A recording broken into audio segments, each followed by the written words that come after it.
The only thing we have to Beer. is Beer. itself. Beer. So many choices. Only no function beer well without. Woohoo! Beer!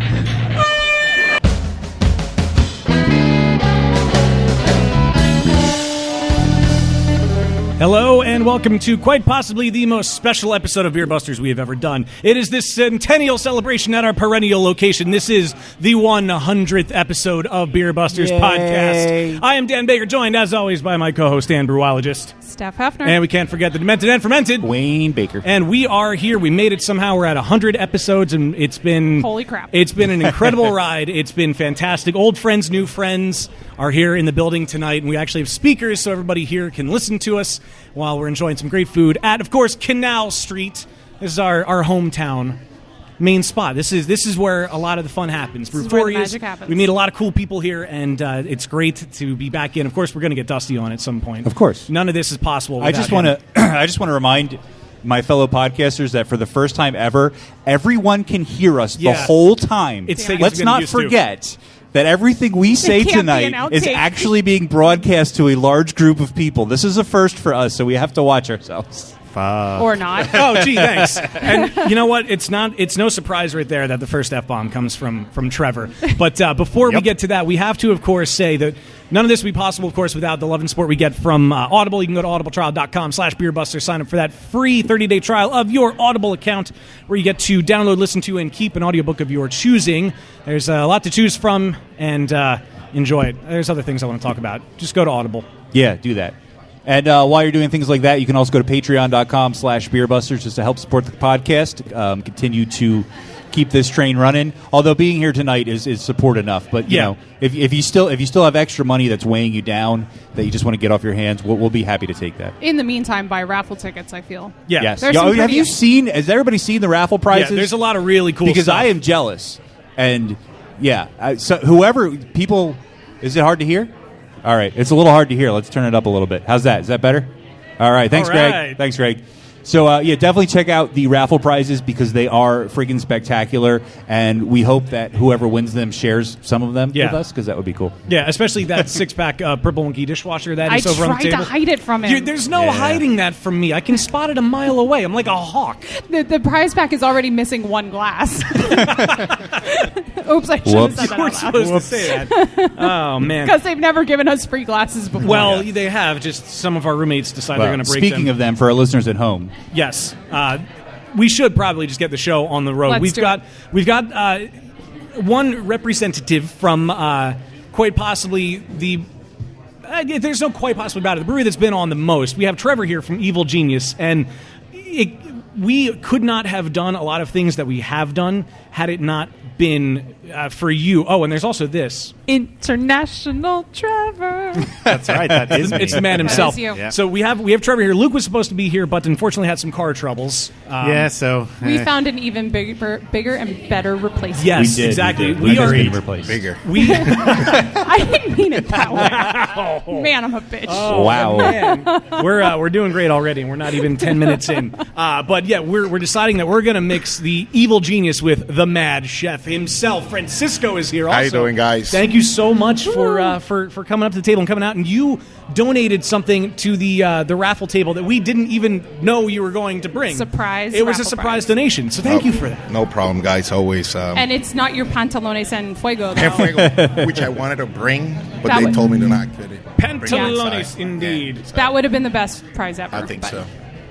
That's for us. Yeah, but we could not have done what we've done without the support of you guys. And, I mean, Trevor, like I said, you guys have been on the most. And Mad Chef, we, of course, Francisco, have had. I met you at the Bacon and Brouhaha a couple of years ago in Harrisburg, and we've had a great relationship with you guys ever since. And you guys are just on a meteoric rise in the area, which seems awesome. It's been a dream come true. Just truly an amazing trip, and we can't wait what's going to come in the next year. So Awesome. Speaking of upcoming things, Trevor, for Evil Genius, a long time coming. We have any news that you might want to share with the people today? No, nothing special. Evil Genius might have a home, Yeah, we're in the, I guess, final construction stages of most of our building. We should actually be water testing our system in about a week and a half, which is very exciting. Wow. And next week, we actually are going to be tearing up all of our floors on the bar side of our building, which is also equally exciting. I can't wait to see that. So what we're actually hoping to be open sometime in November-ish. November-ish. Okay, Yeah. we're going to hold you to that. Yeah, because that's very specific. That is very well. We will be there the 1st of November. I mean, I would love it to be 1st of November, but it'll be sometime in November. I'm hoping before Thanksgiving, and we're very excited. And, I'm sure you may have seen from John's Instagram post. John, our brewer, is the one who controls our Instagram 99% of the time. He's been working on new recipes and new things, and we're going to bring back some retro things that we've made over the years and have those on a tap at different times as well. So we're really excited. And we just turned 5. Yes, So that's happy awesome. birthday! Happy birthday, Evil It's Genius. a big one. So we have a beer coming out at the end of this month to celebrate that. It's a guava IPA. Oh, hashtag adulting, right? That's right. Yeah. I'll allow that. We're getting kind of old now, so we felt like we needed to start. You're sort of hashtag adulting. adulting. Nice. Would that make you the first beer that's used a hashtag in its name? I would doubt it. No, very there was much. hashtag Oh, mashtag. It was that's one of right. the I first forgot. episodes I we did. We forgot. talked about that beer. I mean, That was obviously, this is forever a ago. series of beers we're going to do. There'll be obviously hashtag, hashtag. Of course. hashtag no filter. Hashtag YOLO. Yeah. And YOLO swag money. hash brown no filter. Hash Brown filter. Okay. Wow. Perfect. So what's new at Man Chef, Francisco? What's new and exciting and coming up? Just keeping up with different beers. We just started our kettle sour program, so we've already in our second batch brewed. So right now we have a cherry kettle sour, cherry on my wayward son. Cherry on my wayward son. I love Of it. course. That's Perfect. pretty awesome. That's pretty So awesome. we're very happy and just put up a couple of the harvest beers. So we have all rye PA, all ingredients from PA. So hops and grains were from here in PA. And then we have our Oktoberfest that came out also. So very happy. Very happy. Awesome. Sounds great. Oh, Rich is bringing us beer. Well, this is not for now. Okay, never mind. I all didn't right. say anything. That didn't happen. We're being organized. we But are. I think someone else at the table might have beer for us. Just saying. Uh-oh. Did Yeah. bring Oh, no. cane bearing beer. What have All we right, here? what do we What have we have? Should I pelt you with cups? Yes. Can you pelt me with a bottle opener? Oh, yeah, we can I've got one definitely of do those. that. I've got one of those. So This is gonna be one of those nights. Hey, does anybody have a bottle opener? I know, right? I mean, I really should have one. Like thousands of keys are going to get thrown at the table. No, we're good. I was just kidding. I'm sorry. She is going to kill me. So Did you hit that? The paper did it. I actually did not hit that, but it worked It out very actually well. worked. I was like, that's not that's me. So this is actually an aged. I'll have what Ooh. she's having. Oh, How old is it? 2 years Me old. drinking this beer with you Nice. around is not a good idea. No, is this the one you spilled on yourself at This is the one I beer spilled fest? on myself. Oh, that's right. And you had to replace her. Yeah, give like her you a were so t-shirt? much fun that Like day. you forgot about that. yeah. What happened? We I did not actually forget had about forgot that. about That was that. was that hibernation? Oh, It yes, was, it was yeah. hibernation. Yeah, it was hibernation. That was a Let's lot of fun. open early and give everyone That's the damn an opaque Yeah. pint glass and serve only 10% plus beers. That is genius. I thought it was Everyone will be pretty- it was drunk pretty by 1 genius. o'clock.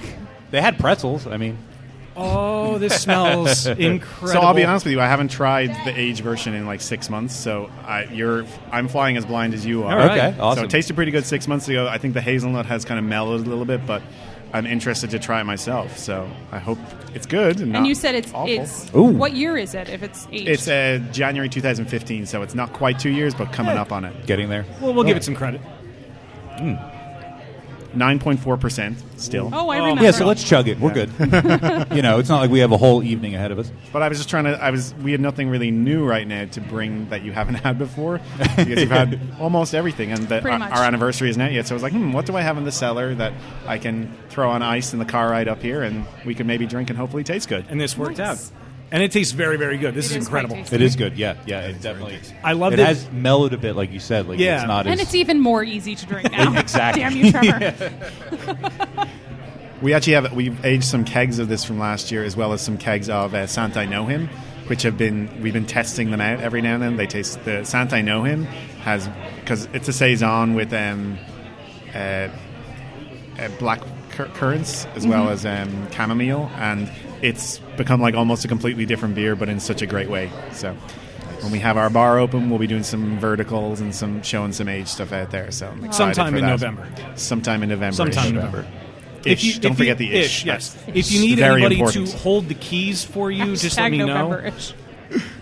That should be another beer. We tried to get the Hold the keys keys from for John. what? Yeah. Well, for the doors. Oh, okay. The first time we met John The was keys to your here heart, at Trevor, the Bruforia, keys to your heart. and he I already had had the those. keys, and we tried to steal them from I him, and remember we were that, just yeah. going to go around Fishtown Try every and building try to try until every we found building the right until we one. found the right building, because that was before you guys would say where it was. Yeah. Oh, well, okay. you guys had the beer garden events too. How did those end up going? Those have been going really great. So it's been nice to actually get ourselves into the neighborhood, show people, because it's our beer garden right beside our building, so it's not like in a Right. weird other location. So it's exactly where we're going to be located. So it's been nice to get people to come in. We got to meet a lot of our neighbors, and we've had people come from all over, which has been really awesome. So we've had people travel from as far as out as Reading, out into New Jersey, and even people who are, in some ways, I think it's actually more difficult. People have traveled from South Philly to come visit us. And if you're a person who lives in the city, traveling all the way there is actually a long way to go. Especially if you're on septic. Yeah. Yeah, for sure.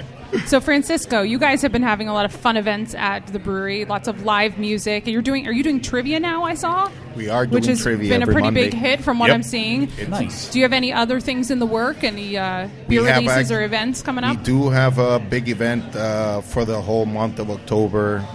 We're actually partnering to do a Pink Pints, so our breast awareness month. I am aware of breasts. We're all aware of breasts. Obviously. But I support more awareness of breasts. But yes, we are going to do Pink Pints. All the whole awesome. month we'll be selling pints, and the proceeds are going to go out for cancer awareness, obviously. And then we are going to throw out a party towards the end with the glasses and everything. So Nice. yeah, That's it's so cool. much fun. Very Awesome. cool. I can't think of two more awesome guys to start off this I show. know, right? Yeah. I agree. Thank I mean, you do you both. agree? Yes. But we are many Yeah. things, but one thing we are not is punctual, and I think we're already behind schedule. We so are. No problem. Well, that's why- Thank you for having us. That's why Yeah, Rich thanks, keeps guys. pacing Thank the you, table. guys. Our next Congratulations. guests are telling us to wrap it up. Yeah, anyway. But thanks so much, Trevor, for coming on again for like the 7,000th time. Thanks, Francisco, for surprising us and showing Thank up you, guys. tonight. Yeah, and bringing man, it was us a great. Awesome raffle prize, which, buy raffle tickets, everybody. Buy raffle tickets. But thanks, guys. Thanks so much No for problem. coming Thank out. you for having us. Yeah, Yeah, thank absolutely. you, guys. Absolutely. Cheers, guys. Thank you. So as Trevor and Francisco leave the table, I feel like I should narrate this. Yes. Coming up to the table is, I called him my assistant brewer when he came, but Yeah, that's not going to fly. Steph's assistant brewer, the one and only 6% Josh. 6%. 6% Josh. And Troy from Two Rivers. The guys who are responsible for one of the beers that is on tap tonight. Yes. Which I already have in my Yes. So that's So what Rich brought over. Steph and I recently took a trip to Two Rivers up in Easton and brewed a beer with Josh. Our Going to Easton Hoppy Sour, which is on tap tonight. So everybody definitely want to order it. It's a great beer. It's a dry hop sour beer that we did. We called Going to Easton in honor of the episode that we recorded at Two Rivers, which was, I have in my notes, episode 83 because I'm organized. So that was a lot of fun. And I'm Going to Easton was a euphemism for I'm going to buy illegal alcohol during Prohibition, I believe, which was the... And other things. And other things. Yeah, amongst I other remember it being the other things. various scandalous activities. Now I have to say, when we went up to Two Rivers for the release party, you guys always know how to put on a good time. I was not expecting the penis-shaped pasta. Oh, I remember that. I was served. It was perfect, though. It kind of the beer? was. It worked for the kind of night. was. Yeah. And it was delicious. All the food I've had. I mean, you guys, took us on a tour of everything you serve, basically food-wise, and it was all incredible. And then you found a way to make me enjoy eating penises. That's a sound clip. Yep. But we can't thank you guys enough for coming out here, and I'm glad we were able to get this beer on. And I'm sorry I couldn't be there. I never got to say it to either of you guys. I'm sorry I couldn't be there to brew. Scheduling is kind of a pain in my life. But the beer probably turned out for the better without me. One less person to kick off the brew stand. So. Yeah, pretty Well, much. that's true. Well, I would have squeegeed. That's all I would have done. to be honest, We most- had Rich. Yeah, we Exactly. did have Rich to squeegee. Steph did a lot of the brewing work aside from what Josh You're did. going to say the brewing I just worked. pointed. I held the camera most of the time. I think I raked some of the grains out of the mash tun at one point, but that was about it. And you did a great job. And I drank some beer. Well, You did And- very have to well do at that. that. And I ate lunch. Oh, you excelled at that. I was great at those things. So how's it going, guys? Very well. Very good. well. Good. Yeah. Thanks for Yeah. coming out. Good to see you guys. So how do you guys think the Going to Easton turned out? Well, I think it turned out very well. We managed to make it 6%. Of course. Do you have some in front of you, by the way? I don't have had any it? in front of me. geez. I have some purple beer. What a horrible, scandalous thing. Yeah, what are you drinking? Omnipolo. I'm drinking Wicked Weed. They're like, we can drink Two Rivers anytime. We're going to take advantage of the sour beer I have takeover. this at home. Yeah, I think it turned out well. I mean, we got the really tart, lemony acidity that I think we had talked about, Steph. And that's what we were going for. And I think it's that sour tart lemonness is even more pronounced a few months later. But the hop aroma is still quite nice. I was a little worried. We really wanted to save this beer for this event. I'm like, a dry hop sour, is it really still going to be awesome? But I'm it was quite a couple pleased. months on, but it held up. Yeah, the Belma and Raquel hops played very well with that acidity, that citrusy, lemony, limey hop flavor. It worked well. We made a good choice, thank God. We didn't screw it up. You always wonder, like especially when you're using a new ingredient that you've never used before, and we kind of tried this hop that neither of us really used before. And I'm not sure it was on the air, but our side conversation about this sort of stuff was, I don't generally like these types of beers, and you love them. Yes. And I think it turned out really well. Yeah, for sure. Yeah, we didn't screw it up. That's a good friend. When not only do they let you invade their brewery, but they let you brew stuff they don't want to brew. I don't like that, but sure. I don't like it, but you wanted someone For brew it. you. Wait, I'm surprised that Steph didn't convince you to put any peppers in it, because that's what I was waiting for. I can't believe that didn't happen. I do brew beers without peppers. It is possible. And we did drink some hot pepper beer that day. that. We used hot pepper extract in our pint glasses that day. Oh, God, I remember that. Oh, that stuff was like a vial of acerbic acid of some sort. It was insane. But delicious. Yes. So enough talking about the awesome beer that we made. What else you guys is going on awesome up at Two Rivers right now? You have a big event coming up, don't you? We do, October 16th. The recently formed Lehigh Valley Brewers Guild, with 11 initial members, is having our beer fest. Lehigh Valley, it's only Lehigh Valley beers for this beer fest. Each brewery is going to bring 3 different beers, and we're bringing unique stuff. It's not going to be just some off-the-shelf stuff. Well, and it's 2 hours of regular beer and then 1 hour of what we're calling party time, where we pull out like the best of the best. There will be hip-hop air horns and strobe lights. Nice. So like the VIP hour is actually kind of like the last hour. Yeah, That's it's just kinda rolled cool. into the whole thing. Yeah, because 4 hours for a beer fest is ridiculous. No, I agree. I agree. But I think at this point, we have enough breweries in the Lehigh Valley where we really want to highlight that and start to brand ourselves. Plus, the Brewery Guild meetings have been more of an opportunity for breweries to share ideas and collaborate. So it's really worked out nice. We got together the first time, I think, back in April. Mm-hmm. So now, last meeting, we actually voted in bylaws and elected a slate of officers and all that good stuff. Yeah. Wow, it's like you're founding your own nation and everything. Something like that. You have like a constitution. Well, our bylaws, I guess so. absolutely, Yeah. Well, and it started just from a kind of a half-drunken idea from Maddie over, formerly of Fagley's, now at Funk. Yeah. Saying Matt Eck. we should join up. Yeah. So is this going to be an annual event? I believe so, Hopefully, yeah. And will it always be at Two Rivers, or will it float around to the different Lehigh Valley It'll area rotate brewers? through the various. It'll rotate, but a couple things that I think work out well for this is craft brewing in the Lehigh Valley started with Weyerbacher on 6th Street, 2 doors down from where we are. Mm-hmm. So the beer festival will be right outside of that old location. Perfect. It makes total sense. And it's kind of a not so busy side street, so it's an easy street that we were able to get the city to agree to shut down for a day. Right. So Great. And before we let you go, I have to ask, how are the cats? Well, they're wonderful. I forget if I had made this official when you guys were at Two Rivers, but I permanently adopted Toby Meowguire. He is now not a foster. Aww. That's wonderful news. Carly, hopefully she gets adopted so I can stop giving her meds. Aww. But they're doing very well. That's so good to know. Thank you for asking. I love brewers, and I especially love brewers that have cats. And brewers that let you into their brewery to brew beer. Yes. So we got to plan our next beer, though. That's right. We're on it. Send me an email.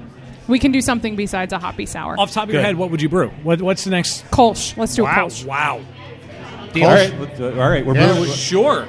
You heard it here first, everyone. That was We're our brewing a bestseller Kolsch. over the summer. So Yeah. for sure. We should do a Kolsch. I love Kolsch's. We did a Kolsch this summer that was our best-selling beer so far. Yeah, flew out the I didn't even know that. See, it's See, look, perfect. like coattails ready to ride. That's right. Man About Town Kolsch. We'll make the even better, the Woman About Town Kolsch. About Wow. It's definitely There you on go. the label. It's already It's already named. That's right. Done. That's the deal. hard part. Awesome. Done. I'll write it down so we don't forget. We will forget. Well, We it's will on. forget. It's recorded. That's I mean, we true. can just listen. You think I listen to this stuff? Guys, thank you so much. Thank you for coming. Thank you you. for Thanks for everything. having Yeah, us. thanks for Thanks for inviting inviting us. us. Thank you. All right, so we're gonna next up. We're gonna bring up Mike and Kristen Brubaker from Moo Duck Duck. Brewing. I have to admit, though, I kind of wish the dog was here. Oh yeah. The Moo Duck dog was Yeah. the first official Beer Busters dog. Nah, was he? I don't know if he was. But either way, was the Moo Duck dog the first Beer Busters dog? I think we may. Oh, there's a picture at She least. says hi. Aw. Don't you remember when we worked Dogs and Brews and we got to borrow the Moo Duck dog and she became the Beer Busters dog? Oh, because of We that. I walked thought you her, meant took the her first to the appearance. water. We got our picture taken with her. I thought you meant the first appearance. At No, least, that would because- be JR's yeah, dog. Bear. Bear Oh, was that the a first dog gigantic on the dog. podcast. Yes. Yeah. We love our dogs. We love cats. We love dogs. We're an animal-friendly podcast. Well, of course we are. Yeah. But thank you for coming out, guys. And you were one of the first ones to send us a picture of the raffle donations. And I know there's a much anticipated crowler in that raffle donation for what I Yeah. understand. So what is in that crowler? What can people win? So that crowler is our barrel-aged isosceles triple. That was aged in a bourbon barrel that was then aged with a black cherry wine that we then made a porter, and then we made a triple into it. So the barrel had quite a few uses Oh before that, but it's a pretty amazing beer. It has nice little subtle bourbon in there yet, and you still taste some of that cherry from the cherry wine. And it's just a real nice, easy little 9%er. That's awesome. An easy, a little 9%. Real easy. We real happen easy. to have a crowler Is of that it. what's in there? Oh. Should we open it? Let's crack it open. I say we do that. Let's I crack think it open. you can't just tease Yes. us and let our mouths water. You guys actually tasted the first beer that was in that same barrel, too. So the Pop's Cherry Wine Porter that you guys had at Oh, Little that's Big Beer right. Fest was the Oh, first yeah. beer we made Oh, in that was barrel. good. I know you've probably had it a million times, but Well, they need to have absolutely. at least We're gonna a pass it course, around of to course. everybody. It's no longer on tap, so it's pretty exciting to get a little All right. Awesome. Now, I also have to bring up, too, that from what I understand, this is one of the first times the brewery has been open without the two of you there, or one of the two of you. That's kind of a big deal. Yeah. So how nervous are you about that? I'm just excited that we got you guys to Right. leave the kids Yeah. at home alone. Yeah, the kids at home, and we're actually here. It's amazing. Especially when he texts me and tells me it's on fire, No. which he did.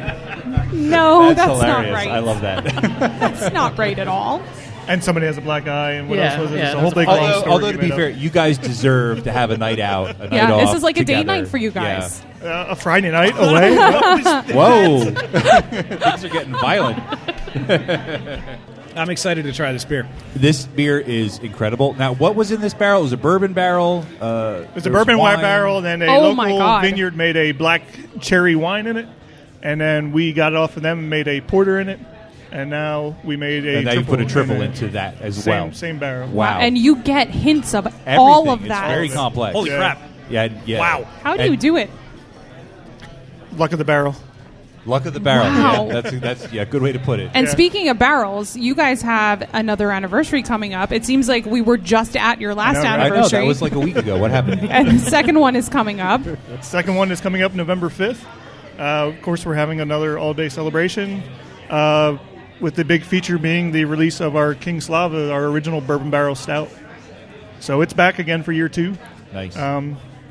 Tasting just as good as the first round. My friend and one of our patrons, Wolfgang, Oh yeah. still has one of the bottles. Oh, that's right. He was going to. So age our one, plan yeah. is to have the new one and then also like do a little Oh, that's vertical. cool. Nice. Yeah. Although we should have bought multiple and say we didn't think that it out very well. But Yeah, we didn't either, actually. So I do have, I think, maybe 4 bottles that I still have, but this year and going forward, we plan to do a little better job as far as saving some lineages of it and doing a nice little vertical tasting at some point. that's fantastic. Now are you going to have live music again, and the Yeah. hotheads are going to be there? Yeah, so we'll have the bottle release. So we did a double size batch this year for us, so we got a little bit more of the beer to work with. So we'll probably do double the amount of bottles, somewhere around 100. which is still a nice, really limited release when you think about it. Mm-hmm. So the bottle release, and then music all day long. We'll have a food truck outside.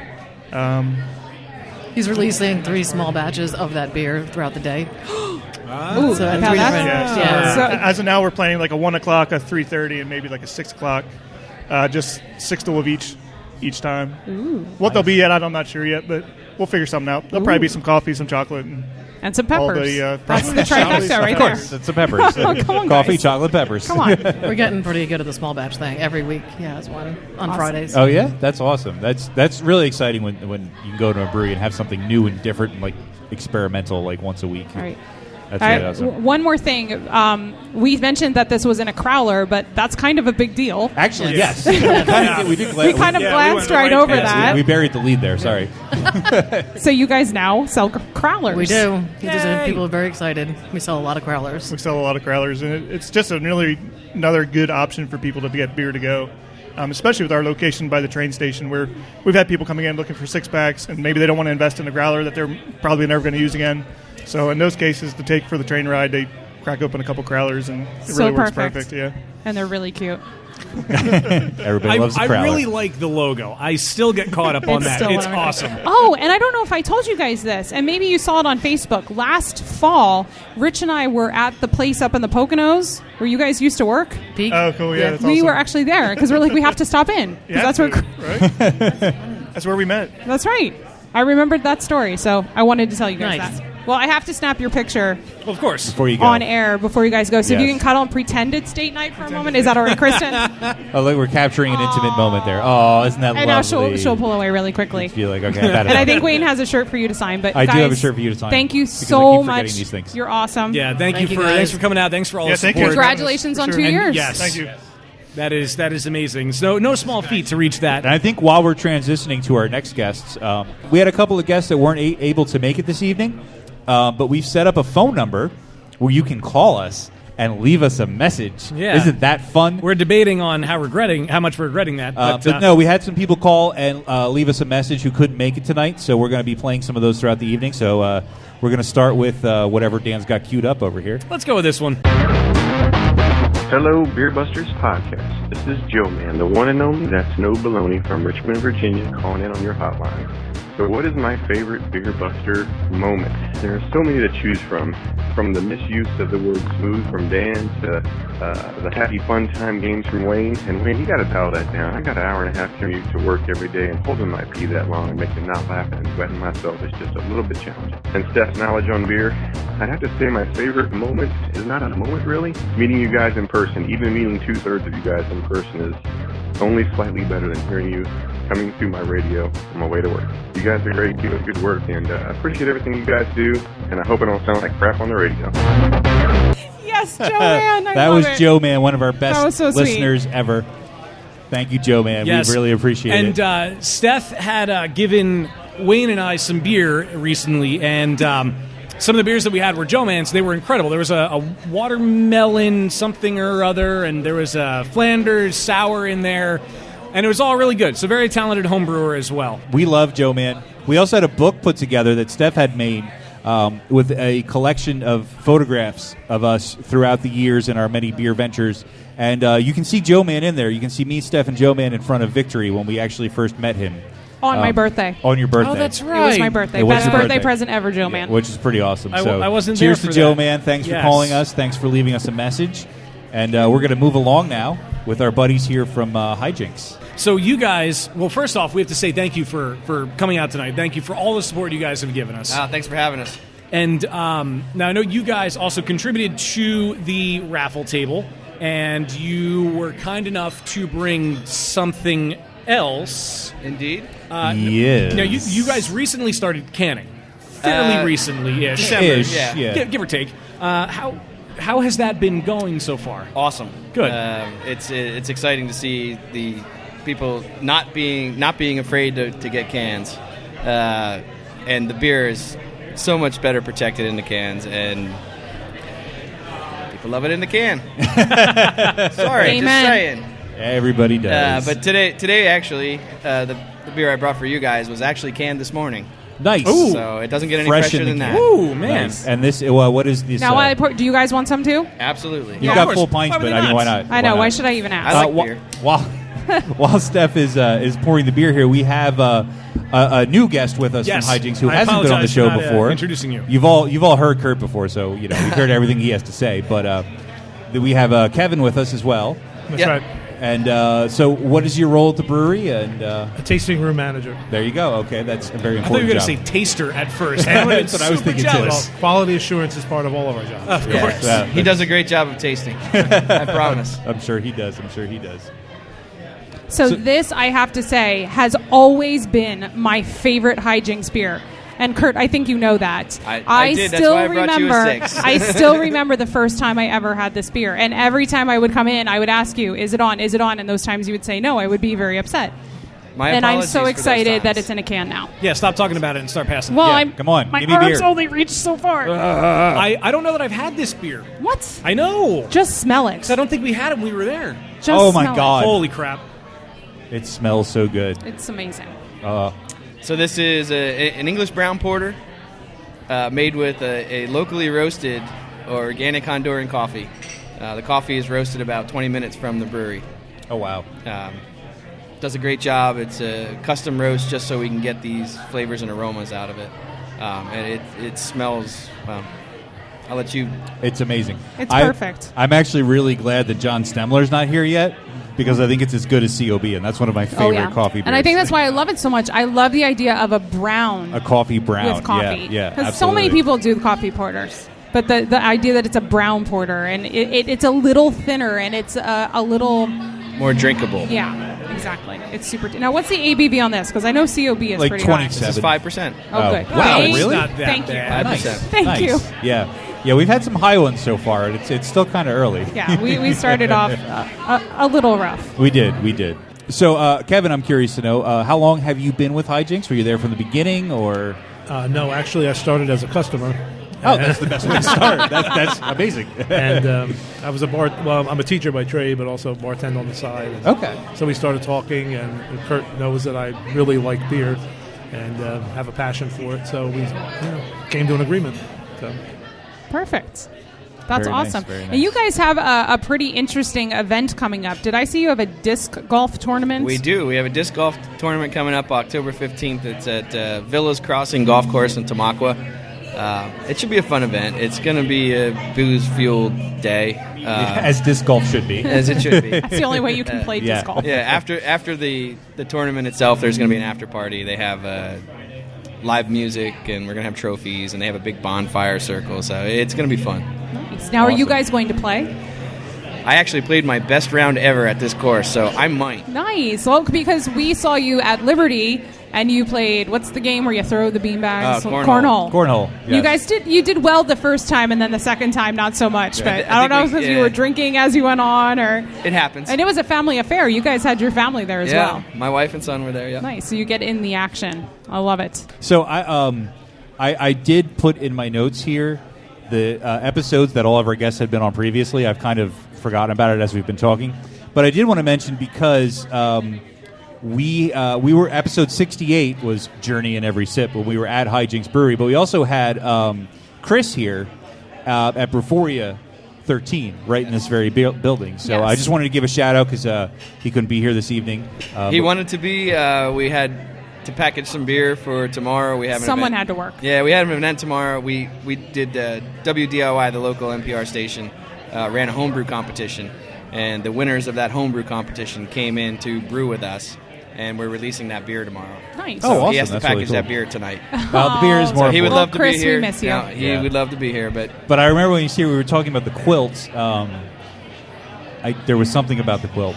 his mom is a big. That was what it was. I was going to say like his I was like, wife. this or is terrible. That's why I look at After Steph. 100 episodes, you think you'd be good at asking questions. when I can't remember something, I look at Steph and I she don't know usually why. bails me out. But it No, didn't not work this that time. So sorry. Really. I gotta say one other thing about not only Hijinks. I mean, you guys have fantastic beer. You're great guys, and you were super hospitable to us. But I have to say, you guys opened up my eyes to something else because you have the distillery and the meadery that are there as well.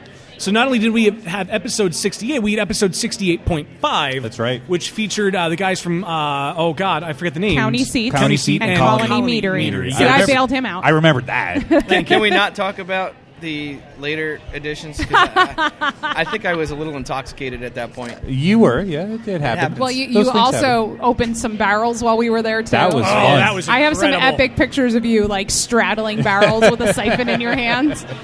That was pretty fun. That was a lot. Booze-fueled awesome. evening. Thank you. Yeah, that's what we do. That's how we do. Yeah. All Well, we right. can't thank you enough for that, guys. We can't thank you enough for supporting us, for coming out here, and for being such great guys. You Yeah, we do appreciate great you guys. stuff, and it gives me a reason to go back to Allentown. That's right.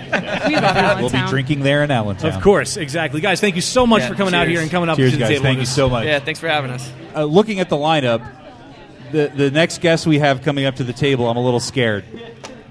We have both a malt house and a hop farm, which is pretty awesome. All we need is like a water mongrel or something. I don't know. Water I don't know what that mongrel. is. Well, yeah. they do have a special guest. But with come on, them. guys, grab seats. A multicolored guest Come and sit. that may or may not have candy inside of it. And this will be the second Francisco we've had on the podcast this evening. That is true. The other was flesh and blood. This one is made out of paper mache and candy. Yes. And hopes and dreams, of course. So listeners may remember Francisco from our episode 69, Pure Sizzle at Deer Creek Malt House, where we first met this wonderful. What is it again? It's a Chilean llama. It's a Chilean llama. It's a Chilean llama, Francisco. I don't even remember how we started talking about Francisco. I'll take your picture. I don't remember how he came. Like, did we see him there? We drank a lot of beer We that did night. have. Although, you know what I remember being the There most. was like 10 growlers of beer that There night. were, but you know what stands out to me the most? There was one that was like 1.5% ABV, which I don't that think was yeah, that was Tired Tired Hands Hands, beer. I forget the name of it, but it struck like me a as table strange beer. because I didn't know that Tough could leather, I think, happen. was Tough called. leather. Okay, Right. All right. And if you guys could like eat those microphones. The wonderful audience we have here, they want to hear you Yeah, guys. they've been a little quiet, those two. We apologize. Yeah. No problem. So just like, there you go. That was perfect. That was perfect. Malts rule. There you go. Oh. He took your tagline. It's hops rule. Hops started. rule. It Hops started. rule. So yes, enough about Deer Creek. We've talked enough. So we also have Adam here from Sunny Bray, awesome hop farm in Carlisle, Pennsylvania. And you need the head movement with that Carlisle. Yes.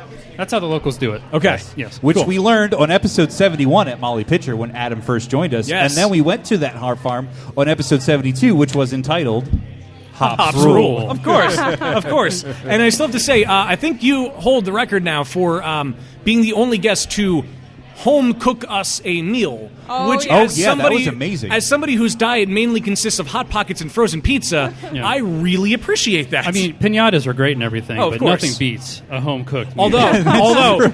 although at Deer Creek we did have Smart Food white cheddar popcorn. Although at Sunny Bray we had a real bathroom. That's true. Not a porta We had a potty. porta potty at Deer Creek. we can't compete We there. can't compete with a real bathroom. But they had live sheep.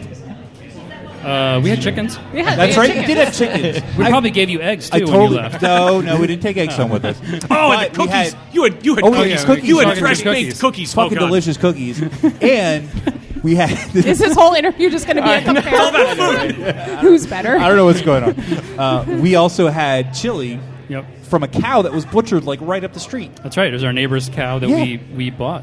which was awesome. You know, I meant ate. to ask when we were there, did the Amazing. cow at one point have a name? Because I would just feel so sad if it did. Francisco 2. I think it was probably like Black Cow. Black cow. Yeah. Cow number 637. Buttercup. Buttercup. I like buttercup. Buttercup. My Let's go little with buttercup. Butter stuff. Has the sweetest smile. Yes. Did Glad did somebody Adam got tell that. you how he came to help us harvest our hops this year? Oh, did you? Nice. Yeah, Did you Hey. school them? we got Yeah. Oh my God. we got some Yeah, lessons. the first thing. Some serious lessons. No idea what they were doing. Yeah. Well, we got last time we were on. We were talking about trying to get our hands on a mechanical hops harvester. Yes. So that we did get that piece of equipment, and it's been a lifesaver for us this year. So we were able to actually help some other hop farms with their hop harvest as well. And we hauled it over to Deer Creek Mold House and helped them pick their crop. Yeah, our hands were getting tired from picking, so it was huge. Yep. It was That's amazing. awesome. Amazing help. So are you guys, I know, like, last we talked to you guys about the hops, I believe you kind of said it was sort of like just like a thing. You were kind of like, oh, it'd be fun to grow some hops. So has it become more of like a serious thing now, or is it still just like, we're just growing hops? It's still an experimental hop yard. Yeah. We do it for fun. We do it because we're home brewers, and we're still learning. But they were third-year plants this year, so we wanted to try and get the most out of them that we could. And we felt bad leaving them out there and letting them get too old, so we called Adam to see if he could come help us get them out. I can't possibly do all of this by myself, please. We're recruiting friends and family and homebrewers. You're a glutton for punishment, aren't you? I am, but it's for the good love of hops. The love of hops, yeah. The love of hops. It's painful to see anything out there that wasn't harvested. Francisco is getting his own chair. Does he have an eye patch on right now? Yes, he does. He was feeling very overdramatic today, and I think he was trying to get out of driving. Oh, he wanted attention. And does he have an earring? I thought he was just dressed as a pirate. He does. I didn't even realize he had an earring until today. Now I'm We're not sure where that came from, honestly. I think Francisco has reached the rebellious teen years. He's lashing out. He wants to express himself. Yeah, he's looking for attention. I like how he's turning away from us. He's like, I'm too good for this. Dude, I'm this too good. podcasting shit is lame. So you guys came there's a together bottle of recently. beer on Hold the on, table. let's talk about something first. All right. You can open and pour if you want to steal that from him and start pouring. I'm fine with that. Oh yeah. But you guys collaborated on one pretty kick-ass local beer recently. Yeah, Free Will wanna, Freshie. Yeah, I want to hear about that. That was a really great beer. They did a great job over at Free Will with that. Yep. You guys know who to give your ingredients to. That's what I think true. it is. Yeah, absolutely. So Freshie was an IPA with Deer Creek malt and Sunnyberry hops. Did it have a Dutch? Was there a her Dutch in it? Not a Hera Dutch. There was a healthy portion of oats and some pale malt. Healthy portion. Yes. And which hops? It was 33% Chinook and 66% Cascade. Nice. Yeah, it was a fantastic beer. Yeah. Quite They did a tasty. great job. Really good. Any other collaborations in the works? There have been a few other fresh or wet hop beers that have come out recently that weren't even planned too much, but it just happened to work out that Adam's hops were ready and people were looking for malt. And That's the best time of year for it. Yeah, there was, I don't know, there was All This in Hanover, I know did one. I know there were some other folks that used at least partially mash was with Deer Creek malt. But, but no, it's great because it's a marriage of Pennsylvania hops and Pennsylvania malt, and I mean that's exactly where we want to see this going. Yeah, and that's fantastic. I mean, I love true it. Pennsylvania expression. That's right.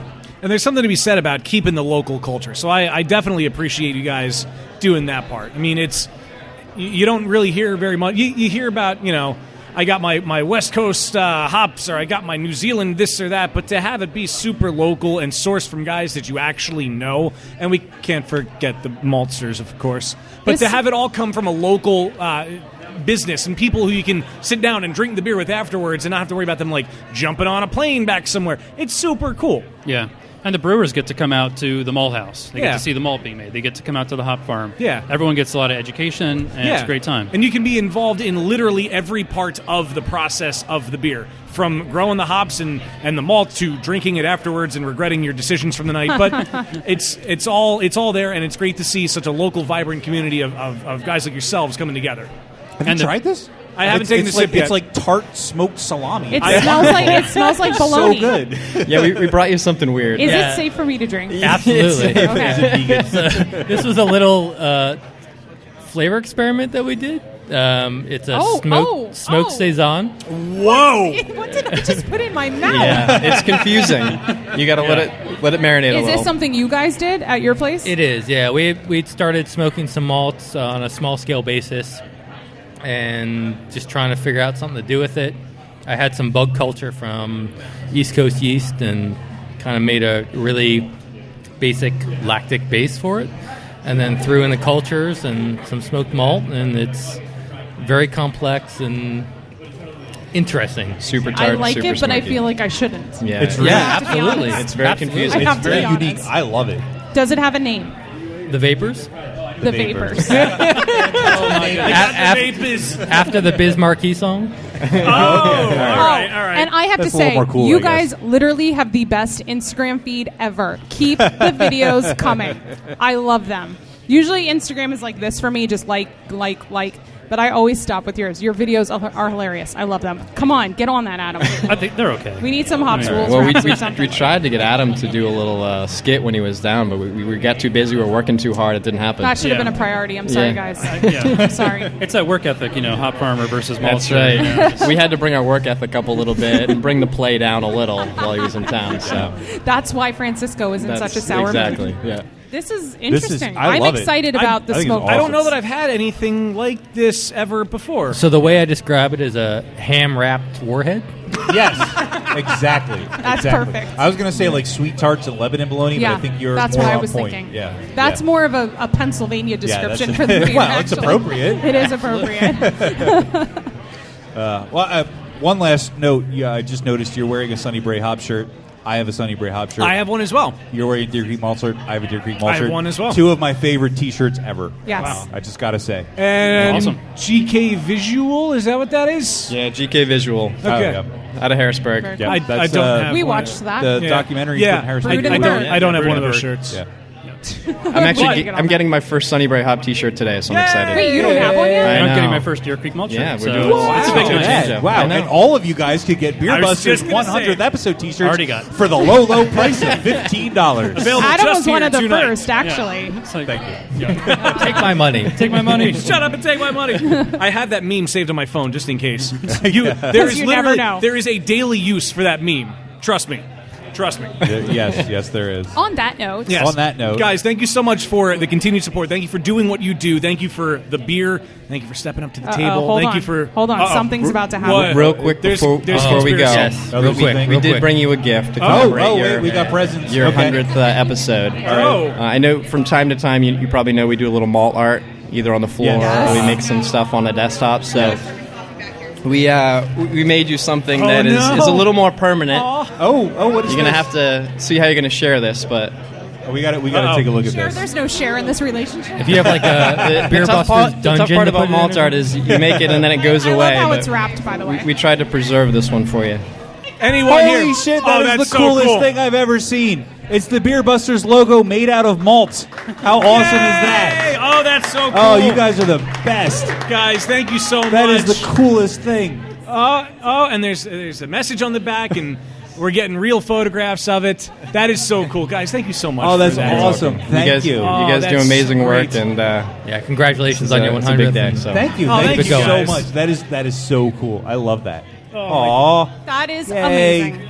Amazing. So, Steph, I feel like Amazing. that should go with me and Wayne since Nope, there's two of us it's in one hanging house. in the basement. I'm It's sorry. gotta go in the Beer Why? Busters. It's No, got it on the Beer Busters Yeah, podcast. all right. That's not fine. for the raffle. That's not. Right, well, of course not. For the raffle. Hell no. You can't win this. Guys, next thank to the you. Darth Vader. Of course, yeah. Thank you so much for that. That means the world to us. That's awesome. Thank you so Oh, much, man. guys. Adam helped. Yes, he did. I provided an inspiration. He was like, Well, you guys should totally do this. you were the muse. Well, we had to make up for all the hard work when he was there and a little extra play. So. Right. He It's posed really- for it, but then we did the grains. shaped like a beer mug. Nice. Oh, that's awesome, guys. Thank you so much. You're welcome. Oh, it means the world. Thank you, guys. Thanks for Congratulations everything. again. Cheers. So we had that phone number that we referenced earlier. I want to play one from some of our friends who we really wish could have been here tonight. One in particular, they were going to be here, but they got stuck in a different state. And boy. we would be lost without these guys. This one's kind of long, but there's a lot of good stuff in here because they're at a very fun place. But without further ado... Hey, what's up, Beer Busters? This is your beloved friend, Bartley Kaminsky, with Hophead's Official Beer. I am broadcasting live right now from Louisville, Kentucky. We are at Against the Grain Brewing Company. I am out here with Adam Watson. Adam Watson, the only name I somehow cannot remember. We're also here with Kendall, who is a graphic designer for Against the Grain. We're also out here with Sam, who is one of the owners. Adam, by the way, was also one of the owners. We're also out here with Jesse, who does event planning and marketing for Against the Grain. And then, of course, we got Kevin Keller and Wes Breckmaker also with Hophead. But first of all, we just want to express our sincere condolences that we could not be there for the 100th episode of the Beer Busters podcast. We had some business opportunities to do out here, and we are brewing a collaboration beer out here with Against the Grain Brewing Company. We could not make it back tonight. So in lieu of that, we are just leaving a message to say hello to everybody out there, to all the fans of Beer Busters, to thank you for everything that you guys have done for us in your past 100 episodes, and everything that you guys have done for the craft beer industry, because I feel without you, the craft beer industry, you can tell I'm drinking tonight, the craft beer industry, especially back in the East Coast, would not be what it was without you guys. So I'm just going to pass the microphone around the table so everybody can say hello, and wish you guys the best, and wish you guys a very successful future. And we are going to start right here to my left. Hello, my name is Adam. Welcome to the party. I'm glad you could come and fucking join us. I'm going to teach your goddamn children. Have a good day. Thank you for coming to the party. Bye. Hey, Dirty Kenny. Just here hanging out with my pals. Well, here's my friend Sam. Hey, it's Sam. I'm just sandwiched here between Dirty Kenny and Africa. I just want to wish you all a very happy whatever day it is there. Celebrate. So, yeah, bye. Come on. Bye. Yo, what's up? This is Africa. You just talked to my sister, Dirty Kenny, and my bro, Samuel Cruz. I'm going to pass the mic to my friend Wes. Hey guys, appreciate the opportunity to be able to do this. Love all you guys. Sorry we could not be here. Just very thankful and happy for the gratitude and graciousness that Against the Grain has been able to extend to us, and look forward to the beer here coming soon. Thanks again. Here's Kevin Keller. Hey guys, congrats on 100 episodes. Here's many more to come. But it's been a great time, and we're looking forward to bringing beer back to PA. Good best. All right, once again, Beer Busters, you know how I am. I'm going to get sentimental right now, but I definitely love you guys. Seth, Wayne, and Dan, I would not be the person I am without you guys. I'm going to cry. Oh, and Rich. I cannot forget about Rich. Absolutely not. Rich, you're the glue that holds the Beer Busters together, brother. Anyways, listen, I'm going to leave you guys with Paul back in Reading. Paul's going to take it home.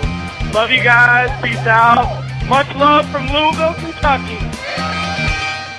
We love our friends from Hopheads I Gear. couldn't understand a word that Kevin said. You know, that was cut down from about like 6 minutes of a voicemail, so you guys heard 3 minutes of it. There's a lot of drunken rambling. They were drunk. It had to come across in 2 messages because they talked so long. But we have with us a friend at the table who... Sorry you had to sit through that, Paul. Yeah, you had to sit through Now, this isn't the Paul that Bart was talking about in that message. No, this is a different Paul. A different Paul who has been on the show before. A better Paul? Will be on the show again. You can't. I don't want to. Paul Miller is a good Paul. But this Paul has a very special place in my heart because was a great big Paul. This Paul gave me a Flyers ticket for free. That's right. And it was incredible. So season's coming up. If you have another ticket to give away, you know where to find me. I do know where to find you. All right. Unfortunately, not yet. No, hey, it's fine. It's we fine. We also take beer. We do. That I can probably help you out with. I was unpacking a box the other day because I finally mounted another shelf in my room, and I came across one of your bottles of the Flyers beer. It was the Ronaldo Right Hook. Is that what it was? Yeah, the Right Hook Rye. Yeah, it was. Oh, that's right. I mean, there was no beer in it because we drank it, but it is sitting proudly next to my Wayne Simmons souvenir cup. Ah, nice, with the bottle cap and everything? Of course, and you gave me an extra bottle cap that day, so thank you for that, too, because that is up there as well. But this is when we had you on back in the day with Ken, when you guys were doing the whole dabbler thing. Now, I don't want to... Is that on the outs? That is not happening anytime soon. Okay, all right. We have moved on to bigger and better things. All right. Awesome. Well, awesome. yourself being at Broken Goblet now. Yeah. Congratulations on that. Working there part-time. It's been great so far. Awesome. Looking forward to having you guys there next week. Yeah, I was going to say, this is a next tease. Friday. This That will is be a tease for episode what will come. 101. 101. Yes. We're starting the next 100 with That's you, right. sir. Yeah, starting the next century off right. That's right. That's right. And I'm very much looking forward to this because Broken Goblet's been on my radar for quite some time now. But how did you get involved with them? It actually goes back to the Dabbler era with Ken and I. Oh, I feel like Maddie Feck needs to sit down. Holy shit. Hey! Oh, boy. Maddie Feck is here. Holy shit. Woo! All right, for anyone who doesn't know, so hide your sisters, hide your wives. Maddie Feck and I have known each other for a while. He's been a friend of mine. We worked together, let's just say a retail establishment back in the day. And we've been friends ever since. And you, sir, are the one that got us in touch with our friend Paul. Thank you for that. You're very welcome. As well as a very early adapter to the Beer Busters podcast. You were, episode 1. True, yes. Yes, thank you You're for one that. of the earliest people that regularly tweeted at us. That's true, yes. You're very welcome. I've never known you to be shy. Come on, speak up. No, I am not shy. Maybe a little He's drunk. using his after-hours voice. Yes. I am Well, using my sexy radio voice. I also have to give you credit because, as some people may or may not know, I own a TiVo, and you are one of the only Where's this people going? that I can talk to about said TiVo because of your experience with it as well. So we are together TiVo nerds. Don't give me that look, Wayne. I thought we were going to talk to Paul about beer. We're talking to Maddie about TiVos. What the fuck's happening? This is TiVo Busters. It's ride or die for TiVo, I'm telling you. That's right, man. That TiVo Bolt is not to be messed with. I'm tempted to get one, trust me. It's incredible. It's incredible. It's a game changer. So, Paul, how is working at Broken Goblet been, and how long have you been there? Well, unfortunately, there's no TiVos at Broken Goblet, so we may have to change the subject a little bit. But no, Broken Goblet's been fantastic. We actually, going back to the original story of how we got set up there, when Ken and I were working on setting up the Dabbler company, they were the closest local brewer to us who had a similar system what we were looking at. So we would go to them, ask for advice, ask how they were setting stuff up, kind of standard procedures and where they're getting their equipment from, all that kind of stuff. So we got a really close relationship going with them. Once Dabbler fell apart, they needed some additional help to fill some capacity that they had opening up. So they asked me to start working there part-time, a couple weekends a month. So I've been doing that ever since, and making my own original recipes, filling up their stuff for their bottle club they have going there. So it's all one-off batches, all special custom-made stuff just for them, and it's always something new and fun. That's awesome. So you're going to have a lot of awesome stuff for us to try next week, right? Oh, of course. Why not? It's going to be amazing. I'm looking forward to it. I'm very much looking forward to it. Maddie, have you had any of Paul's Broken Goblet beers? I don't know if it was a Broken Goblet exclusive, but I will say that Paul still to this day has the best stout that I ever had he brewed. Oh. Did Nice. we have that when you were in the Beer Busters podcast basement with us? I don't believe so. No, okay. we brought the Belgian, the rye, and the IPA when we saw you guys the first time. Double IPA. That was episode 31, Goaltender Interbeerance. For those keeping track with at home. Paul Lamb and Ken Averbach. Yes. And we have the picture of Ken holding Paul. Yes, oh, we yeah. did. Yes, we Oh, did. by the way, so we can say Ken was sort of here. Sports. That's Ken. Yay, sports. Ken made the soundboard. I was very happy to see that picture of Ken holding me made it into your It's in the collage book. Uh-huh. It is in the book. That's yeah, right. yeah. Of So course, everybody it's can one see of that my picture. favorite guest pictures. That It's had a to really be on good there. one. It is a very good one. So I have to ask, what are you drinking? Going Easton. Going Yay! Easton. Hey, all right. I didn't even plan that. All right. That's pretty awesome. Product placement. I'm thirsty. Oh, So boy. I've brought something to the table. Oh, All right, boy. let's that do this. I wanna try. I brought something out, but apparently he doesn't want to drink this now. No, I do want to So- drink it. However, we have talked about this. Oh, God, no. Shit several is times. about No, to get this crazy. is not happening Up right in now. here. Christmas last No. year, Shit is about to get crazy. I was given a Mr. Beer kit. No! So one night I decided I'm going to brew Get your it cameras for ready. the 100th episode. We might be vomiting in a I moment. think I lost a bottle because it's an 11-pack. But it is here, and because they're all 11 bottles are here, specially numbered, they will be available on that table that we're sharing the beer with. So, how much better can it get than a Dan Baker Mr. Beer American Light?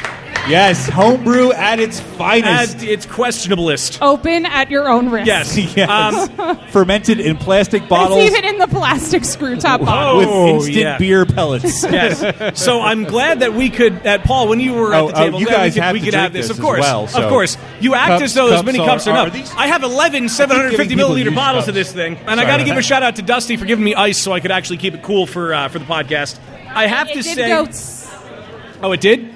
Oh, yeah, good. So it did So it carbonate. is- Good. it is carbonated. Now, we've probably along the way talked about various styles of carbonation. This had, like, sugar tablets. Cups out, man. What? Oh, you got Go cups? ahead, Oh, do well, your no, thing. that's one of the used cups. Give me a cup. Here, yeah, I keep grabbing those. It was and those are like used. little sugar tablets, and they even said if that wasn't enough, that you could use. I can't wait for you to smell this. Table sugar. I have to say, I did have to try a little bit of it to make sure that it fermented correctly, and then I had to put it in the bottle. Define correctly. Yeah, right. I don't know. Here you go, guys. Pass but, that along. I have to say, so a couple episodes ago, I used the title I was very proud of, May the Schwartz Beer With You. Yeah. If you were to Google that is actually a Mr. Beer style that you can buy. Nice. Oh, really? So apparently somebody there is a Spaceballs fan, much like myself. So it does look like it's carbonated. There's a little bit of head to it. I haven't. A little bit. It smells terrible. It smells I'm sorry. like nothing. No, it doesn't smells smell like terrible. anything. Do you have to sign a waiver before you drink this? You probably should, but I don't have one. So it is here right It now. smells Beer like an Busters off Media flavor that hasn't been Limited. defined Beer Busters yet. Media Limited is not responsible for any sickness or death. It smells like fucking Kool-Aid. Oh man! As somebody brought a real beer over to the table, so that you're saving him. All right, I haven't had a sip yet. What's the consensus? It tastes like water with a drop of lager. It's a little sweet. It's a little sweet. It it's is a a little sweet. on the sweeter It's side. a little corny. It is better than I thought it would be, though. I will say it's not as terrible as I was expecting to. Oh, so you can't She put it in jumps the out the dump rest. bucket. It's not. No, it actually does remind me of like a Budweiser or a Coors Light or a Narragansett, which I had recently. Oh yeah, It definitely tastes like beer. Stop getting them out of the He cooler. did succeed. Oh no, there's more. These are going tonight. Dude, he's got They're like not going home. tons of this. I already sent like 6 of them over to the table. Yeah, no, there's more. Oh, that. There's more. I don't think they're sealed properly. Greg, Sean, you guys want the American Lights? All right, Yeah, there you go. Enjoy. have some of Dan's Enjoy. homebrew. Is It's it now, delicious. Dan? Does it have a name? I haven't thought of a name yet. I probably should have. Dan's Recommendations? Light Lager. Dan's All right, Light Lager. someone has to come Smooth up lager. with a name for Dan's- Dan's Smooth Light Lager tonight, and we'll give you a free raffle ticket or something. I don't know. Come up with a name for All Dan's right, beer. we need a name because I'm it has. going to go for But heartburn you have in a to plastic try bottle. it first Heartburn before you in a can plastic name it. bottle. Yes, you have must- to drink it. And you have to give it a good gulp. You can't just do a sip. If you No, give actually, a good though- taste and give a good name, jot it down or tell Rich, and we'll pick a winner. We need a name tonight so that y'all can check it in on Untapped. Yes, we'll create it on Untapped. That needs to happen. Yeah. Yeah. It's pretty terrible. I'm going to dump the rest of mine as No, well. come on. It's not that. It's kind of bad. It's pretty It's bad. actually Yeah. not as bad as I thought it was going to be. No, and you know what? I think part of the reason it's not so bad is because it's very cold. Well, it's lager. It's supposed to be cold. No, but I mean, like, if it had been served a little warmer, I think it would have. I think the nastiness would have presented The itself. nastiness. The nastiness. Oh No, my it's- God! He keeps pulling more bottles. That's It's the like last it's one. like a fucking clown. That's car. the last one. I'm so glad we're interviewing you next week because I Yeah, we kind of got derailed here. I apologize. It's totally fine.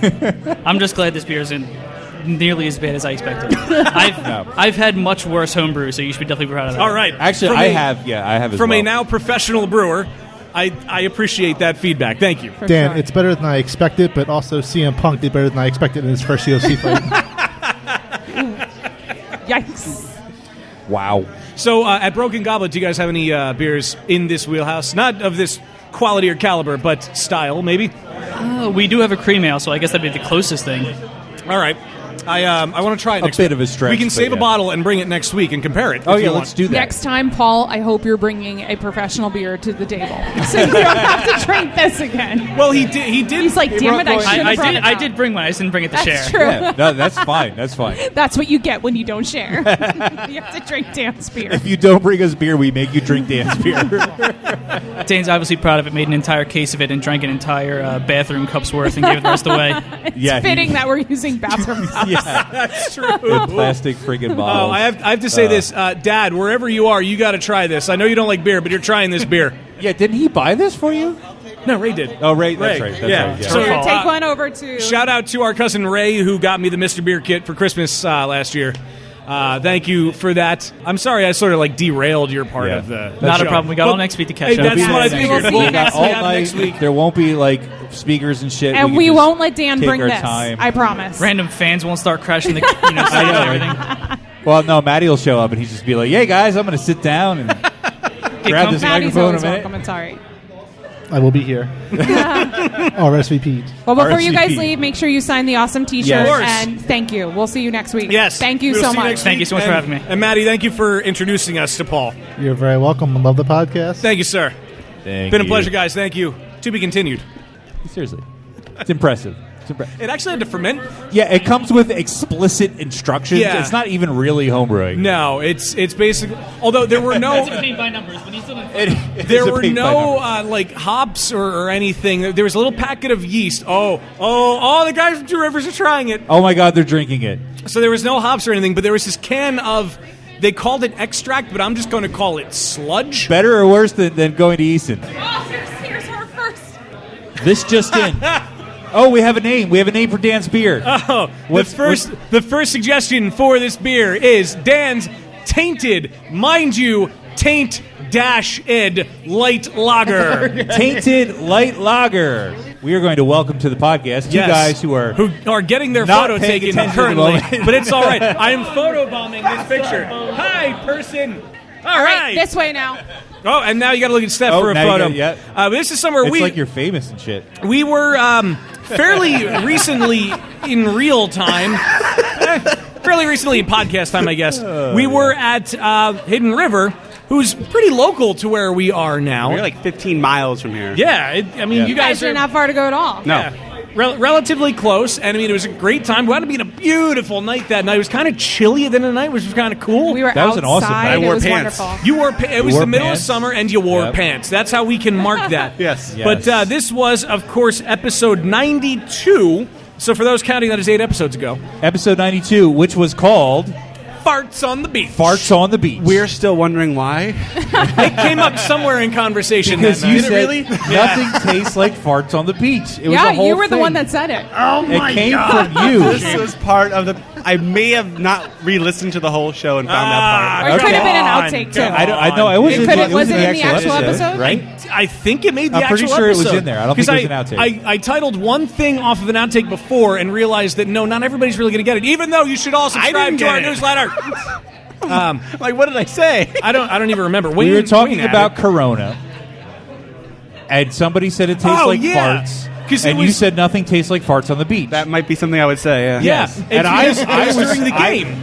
I was curious whether you meant like on the beach, nothing can possibly taste like farts, or nothing tastes like farts on the beach, like nothing quite compares to the taste of farts while you're on on the the beach. beach. That's Nice. a toss-up on which one I might have meant. Well, you clarified in the episode, but I will leave it to your imagination right now. It's gonna. I'll imagine all day long. All right. Well, all kidding aside, we No, have, let's kid a little more. All right. Congratulations, everybody. That's awesome. Oh, thank you so much. Thank you so much. And thank you for being part of the first 100. Yes. Twice. I was like my third time talking to you know, guys. I Pretty know, awesome. right? You were here as well at Perforia. Yeah.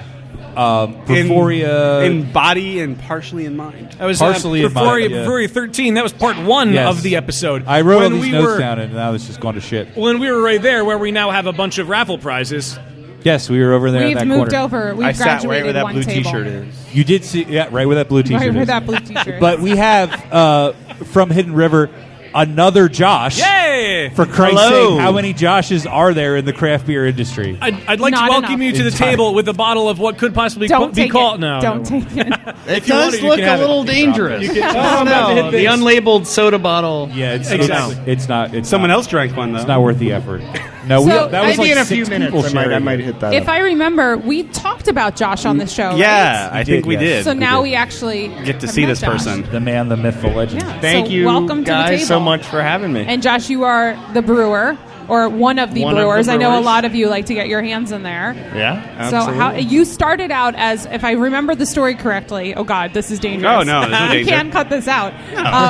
You kind of started as a home brewer that kind of came in to help out, and I remember you had really awesome ideas, and I guess the guys really connected with you. And I brewed my first home brew a year and a half ago. So Wow.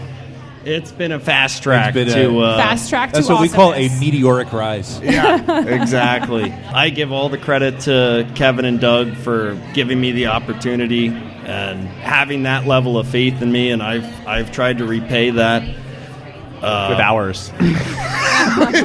with hours, but also working hard and constantly learning. I love to learn. I have a passion for brewing. I just love it, and yeah, I couldn't be happier. It's been the best to in a year and a half be where I am right now. I honestly, when I approached Hidden River, I thought I'm going to get a bullet point on my resume. This Right. is a 5-year plan. Hopefully one day I'll actually be a brewer. Right. Somewhere. No, I am today. The right place at Eight the right months time. later. Yeah, it's been phenomenal. That's awesome. Now, you guys recently brewed with a very good friend of ours, Steve Armstrong, and did a collaboration beer for the upcoming Pottstown Brew Fest. Yeah. You want to talk about that beer? Yeah, that was something Steve kind of came to us with only like a couple weeks ago. He said, "How about doing a collaboration?" So sure. Why not? And the Is rest, that how as it they happened? say. Like, really? It was that easy, No, it really you know? was. He just showed up and said, "Hey, Well, it's like we should brew, let's make you some know, beer. 3 Yeah. to 4 times a week, and we're like, all right, what are you absolutely. doing this day? You know, so it's enough time to get the beer in, and we kind of just talked what we want to do, and some things were already beers we had planned, so we had to I felt bad because we're like, we can't do that, and I was like, how about this? And we can't do that, and I was like, so let's just figure out what we can do, and so we brewed a breakfast stout. A hazelnut coffee breakfast stout. Hazelnuts are there. The best kind of breakfast stout. The breakfast stout Little is there. vanilla, The coffee's there's coming. a little vanilla in there. Yeah. Golden Naked Oats, a weird little malt in there. It's It's a good beer, so I think it's good. It smelled awesome coming through, so it's the going to be good. hazelnuts actually came through. Yeah. We were surprised. That's fantastic. It's a lot of chopping of nuts. You need a Vitamix. It takes a lot of little. It was nuts. a good chopper. It worked. Robo-coup, everybody. That's what it's called. So Spelled robot coupe. Spelled robot coupe. Yeah. It's the most I've heard Dan laugh all night. So that is October 22nd, the Pottstown Brew Fest, and we'll be there as well. So, of course, we'll be trying that beer. Yes. But on October 29th, the next week, you guys have a haunted Halloween bash. We do. You guys are at the perfect location for an event like that. Yeah. Yeah, I think so. We've been the haunted thing has always been part of the Britain Lodge, and before the brewery even was there. So that's something that we, the owners of the lodge themselves tried to always incorporate. There's always ghost hunts there. There's always something happening. So that's what's I'll say it like that. In October, there's always more to happen because there's Toast with the Ghost, there's the ghost hunts, there's ghost tours, and then this year the idea came for a masquerade ball. Oh, And so that's awesome. it's the perfect place for it. So we have the Tim Bird Choir playing. It's put on by some friends and then even us, so we're all kind of incorporated within it. And so it's going to be I hope everybody dresses up. I hope it's a really cool idea. So, but we're going to have beers for it, and I think it's planned as a very cool gathering of awesome feelings in October in a building that houses those awesome ideas. Nice. Now, speaking of things housing awesome things, is that a meowler in That front is of you? That's a regular growler. This is a Oh, a no, growler it is growler. a It's- regular growler to you guys. Yes. Yeah. This is the I gotta say. This is the big one. It's the big one. It's the As big big one as they get. for Hidden River. Yeah. So what is lurking in this bottle? Vines and Brand vines. spanking Wait, new. I'm Is that what it's called? I'm Vines and confused on vines. this. Vines and vines. Vines and vines. I'm confused on the sizes now. So 64 ounces is We don't do those. But you do the 32, Yeah, right. which And then and the smaller because we had 16 or whatever. the The meowers. The meower. Yeah. We got some of those. They're Yeah. proudly displayed in our kitchen. But what's the so there's growler and then what would the name? It's still called growler, I guess. It's just Squealer. Some Squealer? people call It's a them squealer. squealers. some people Yeah. squealers. I like squealers. We just we hit since we don't have another one to go against, we just call it growler and hope that's cool. So That when someone works. says, do you guys do growlers? Yeah. And then Yeah. they'll probably come in And then you're like, 64s. What hey. the fuck Yeah. is that? Well, I think the customers who are who are there on the regular every week go what the hell did he just bring in here? What is that? We don't accept that kind here. Yeah. Just tell them it's a glass crowler. I think it's awesome. Yeah. I actually I love think they're them. really cool. People call them Yeah. grenades. People call them a lot of things, but I thought you said people come with grenades. They and I got sometimes really People worried. show with grenades. And, I'm still Wait, here. open that thing up. But I Yeah, like I want to drink what's in it. I like so. that you guys have the medicine bottle style of them. I think that's really really cool. It's like It fits underneath our taps really well. There's yep. There's That a- is important. Don't doubt That that. is important. That should probably be the number one thing when you think of vessels for your beer. How well does it fit under the tap? Wessels. Wessels. Perfect. Nuclear Wessel. I helped a guy at work named Pavel the other day. Oh yeah. Had the Go that thickest way, American Will. accent. We're gonna We're pass going this now. around. Thank you. So this is a watermelon. Oh my God. Watermelon. Watermelon Session It IPA. smells amazing. We Yeah. just kegged this morning. It smells fruity and hoppy. Two of my It favorite smells things. really good. It smells Froppy, really if good. you will. Oh, I see what you did there. The watermelon and the citrusy from the hops. Like really. Did I pour that one? Or Oh, someone holy else's? crap. I hate you guys. Did Stop you making miss such good beer. I know, right? Oh, my God. It's delicious. it smells it's incredible. magically delicious. It's magically delicious. Is it cool? It's really good. Very nice and refreshing. Oh, my God. Because despite the fact that it's September friggin' 23rd, it was still like We're a 90 little late degrees on out it. today. Yeah. No, this is good because it's still warm out. So It's a great you might as nod well be to- making beers like this. I was going to say the end of summer, but it's not anymore. To missing summer. Yeah, but it's still that Cheers summer to feeling. missing Cheers. summer. Missing Cheers summer. to I Hate It happened, Summer. right? Will it please Cheers. end already? Cheers, Please. To summer. To summer. Go away. Yeah, this is a fun Pebbles. beer. You know, we have, we work with all our farmers, and we had a farmer who had been giving us watermelons at the late summer, and I basically said, "How many do you have left?" And Josh had a cool recipe for a session IPA that would really work well with the watermelon, and 40 pounds of puree went into this. Just sat there with someone else who works at the brewery, just carving up the watermelons. And we had them just in buckets. Someone else that will go unnamed. Blake. No, We're going to name Blake because Blake works on the brew side a little bit now. So we'll It's name all Blake. your fault, Blake. Damn it, Blake. So Blake, after like hours looking like a massacre of chopping up watermelons, he said he never did it before either. So therefore, he said buckets upon 5-gallon pails of watermelon. Wow. And then we just went and pureed it and went all in there. And surprisingly, like, went perfect, I thought. Yeah, and it's the perfect balance. You get the watermelon, It's a but the balance hops. of the hops are it's still very such much a there. hoppy IPA, but the watermelon kicks in there too. Yeah. It's almost like the watermelon is part of the hops. which Yeah, I yeah, love. it is like If a you weird. say it, you They're might not worry. battling each water- other. Water hop melon. Hot melon. Hot melon. I like melon? Vines and Vines. That's a really cool It was, name. it was a hard Vines thing to and name. Vines. There were some bad names that happened in the There were naming some process. bad names that happened. Oh, what were they? No, we you can't say we'll that. stop. We there. won't say them out loud in We public. should actually. There's some Juicy melons. That wasn't Juicy happening. melons. That's- melanoscopy. I like that. I like that. That was one. good. And that was for that one. That's a good one. What's the other one? Something about Melon like a felon. that's that you could work. would have been part of this. This would have been a good conversation. You guys can go continue this conversation. But I have Someone to say, says juicy melons, and a person says mélange à trois, and it was like getting bad. It was Then it was like nothing is good. that's I'm when like, you stop and you restart the next we day. went The with binds and conversation- binds, so it stopped quick. Guys, it is so awesome to see you. Yeah. And Josh, it's nice to, I feel like I know you because we've heard all about you. It's nice to meet you. Thanks for coming to Awesome. the table. Thanks and so much for I having can't me. wait for our next stop at the brewery. And Please. please tell Doug we said hi and send our love. Sorry, I hope Doug, you had to if work. he was listening live, he'd be listening live. Yeah, he would be. Yeah. Thank you so much. Thank you guys. Thank you, guys. Congratulations. Thanks, guys. to your Oh, thank you. episodes. Okay, so now we are welcoming Adam, the craft beer manager.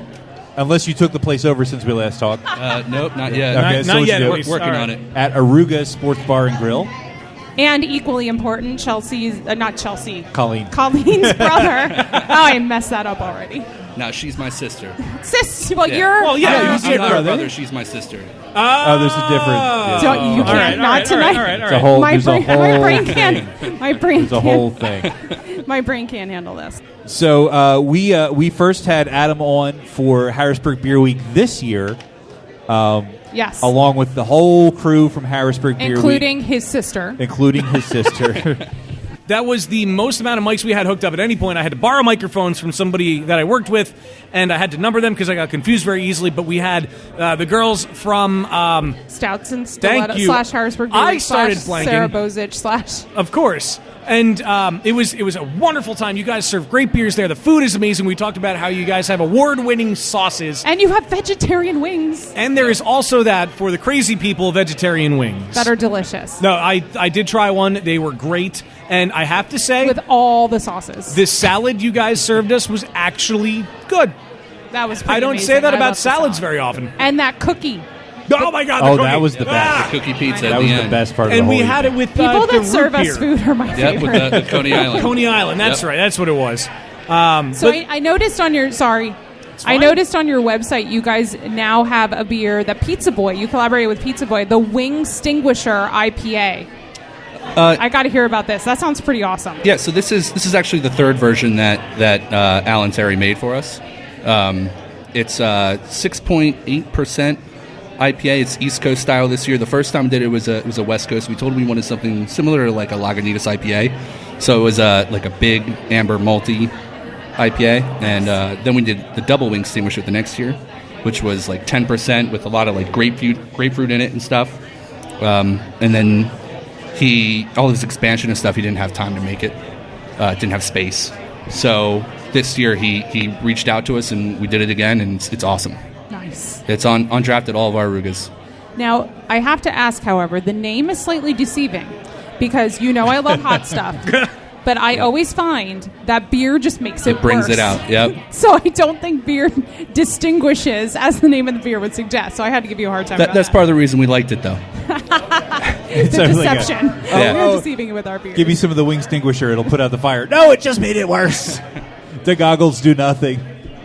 So the last Arugas I was at the one in Lancaster. It was my first time there. Well, 462. I guess that's Lancaster, right? Yep. Are there other Arugas locations in the works? Are you continuing to expand?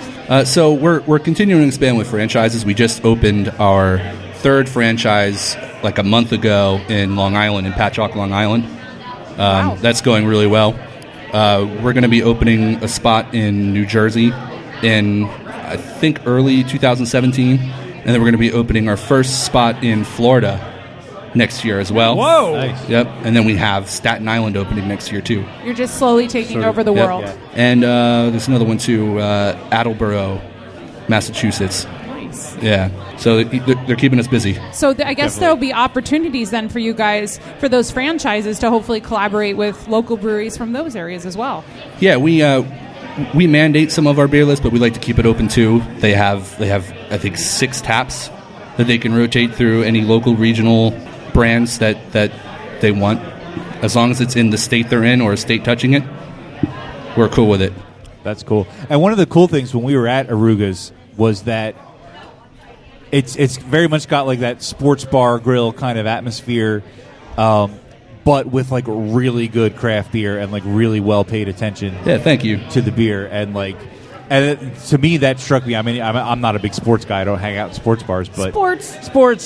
That was one of the things that struck me is that like, it's like that kind of atmosphere of like the sports bar, but then there is like 30 taps of amazing beers and really awesome food that actually pairs well with all the beers. Yeah, we really try to make sure we have something for everybody. Yeah. We don't want you to have to drag your friends along to come watch a game. We want everybody to have a good time. So. Right. It's a sports bar that I could enjoy while the people I'm with are watching sports that I don't care about, but I'm drinking really good beer and eating wings. It's the sports bar that appeals to both sides of me, the craft beer nerd and the casual sports fan who only really knows enough to get by. But I appreciate having multiple sports on so I can feel like a real man. We've said the word sports like 30 times in the last minute. Sports. Gary likes to say that we're a casual dining restaurant with a sports advantage. And that's pretty accurate. Yeah. And there's other restaurants and chains that try to do it and they fail miserably. And there's ones that are mediocre at it, but Arugas really excels at it, which is something that's great. And I would highly encourage you guys to open one up in Philly so it is easier for me to get to one.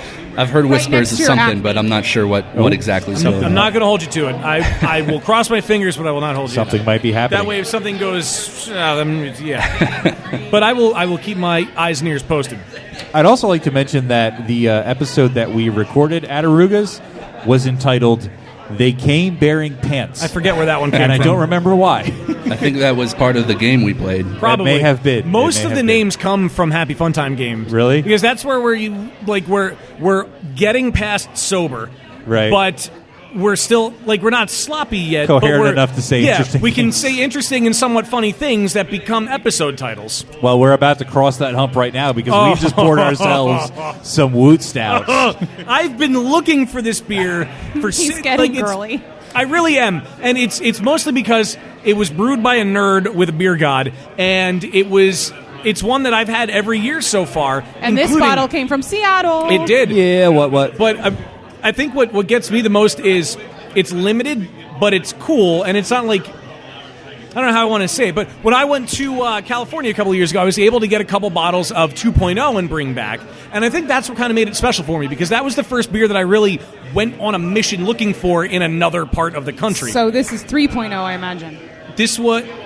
I don't know, because there was one last year, but they didn't name it 3.0, I don't think. I think they're just going with Woot Stout from here on out. Yeah. But it's incredible, and Will Wheaton, you need to come on our show at some point so we can talk to you about this. But I expect to be invited onto that show. Oh, of course. We'll do another thing like this. We'll do another party for that so everybody can be here. Yeah. But I've been waiting for this, Steph. Thank you for bringing it tonight. Yes. And Dan, Woot Stout is on the table, but Dan wants the bottle. I am keeping that bottle. I will kill Nobody anyone take the Woot who Stout tries bottle. to take You can drink the beer. You can drink the beer, but leave the bottle. I will force a bottle of my beer down your throat if you take that bottle. Those are fighting words. Whoa. I see you, Josh. Things are getting violent. There's a lot of bottles on that table. How many of them are still full? You can take the Vader Growler. Just leave the Woot Stout bottle. Hey, no. This beer is just exactly what I wanted it to be, and it's amazing. So while you can, go get a sample of it over on the table, because it's great. It's heavy, but it's not overbearingly hot with the alcohol content to it. What was the ABV on it? Like 13. A lot. Yeah. It's creamy. More than it should be. It's sessionable. It is creamy. Actually, I kind of feel like the alcohol is a little more present than in previous years. Well, this was just released in July. That's true. Yeah. It's pretty fresh. It's pretty fresh for a beer like this. Yeah. So, Adam, thank you for coming. Thank you for bringing that awesome basket. And as always, it's good to see you. Yeah, thanks for having me, guys. Congratulations. And we have an awesome cheers. T-shirt Thank you need to sign. So, no, we mentioned earlier, we played a couple of these things earlier. I want to throw in another one of these messages from one of our friends who we were at his place recently. He's a good guy who makes fantastic beer in a way that nobody else really does. It is, of course, Ethan, who is the man behind Stickman. Hey guys, it's Ethan from Stickman. Sorry I couldn't be there today, but huge congratulations on the 100th episode. Keep them coming, and cheers to 100 more. See, if Ethan was here, I would have brought Oreos. Oh, man. But not the Fruity Pebbles ones. We could say that Ethan I don't was... know. Ethan really liked them. He was much more succinct than the Hopheads. And probably much more sober. Probably. Yeah, but if you have a chance to get out and go to Stickman Brews, you should definitely do so, because there's a lot of great stuff happening there. There's good people that are behind that beer. They've got great things that are coming out. And the names of the beer will make you laugh.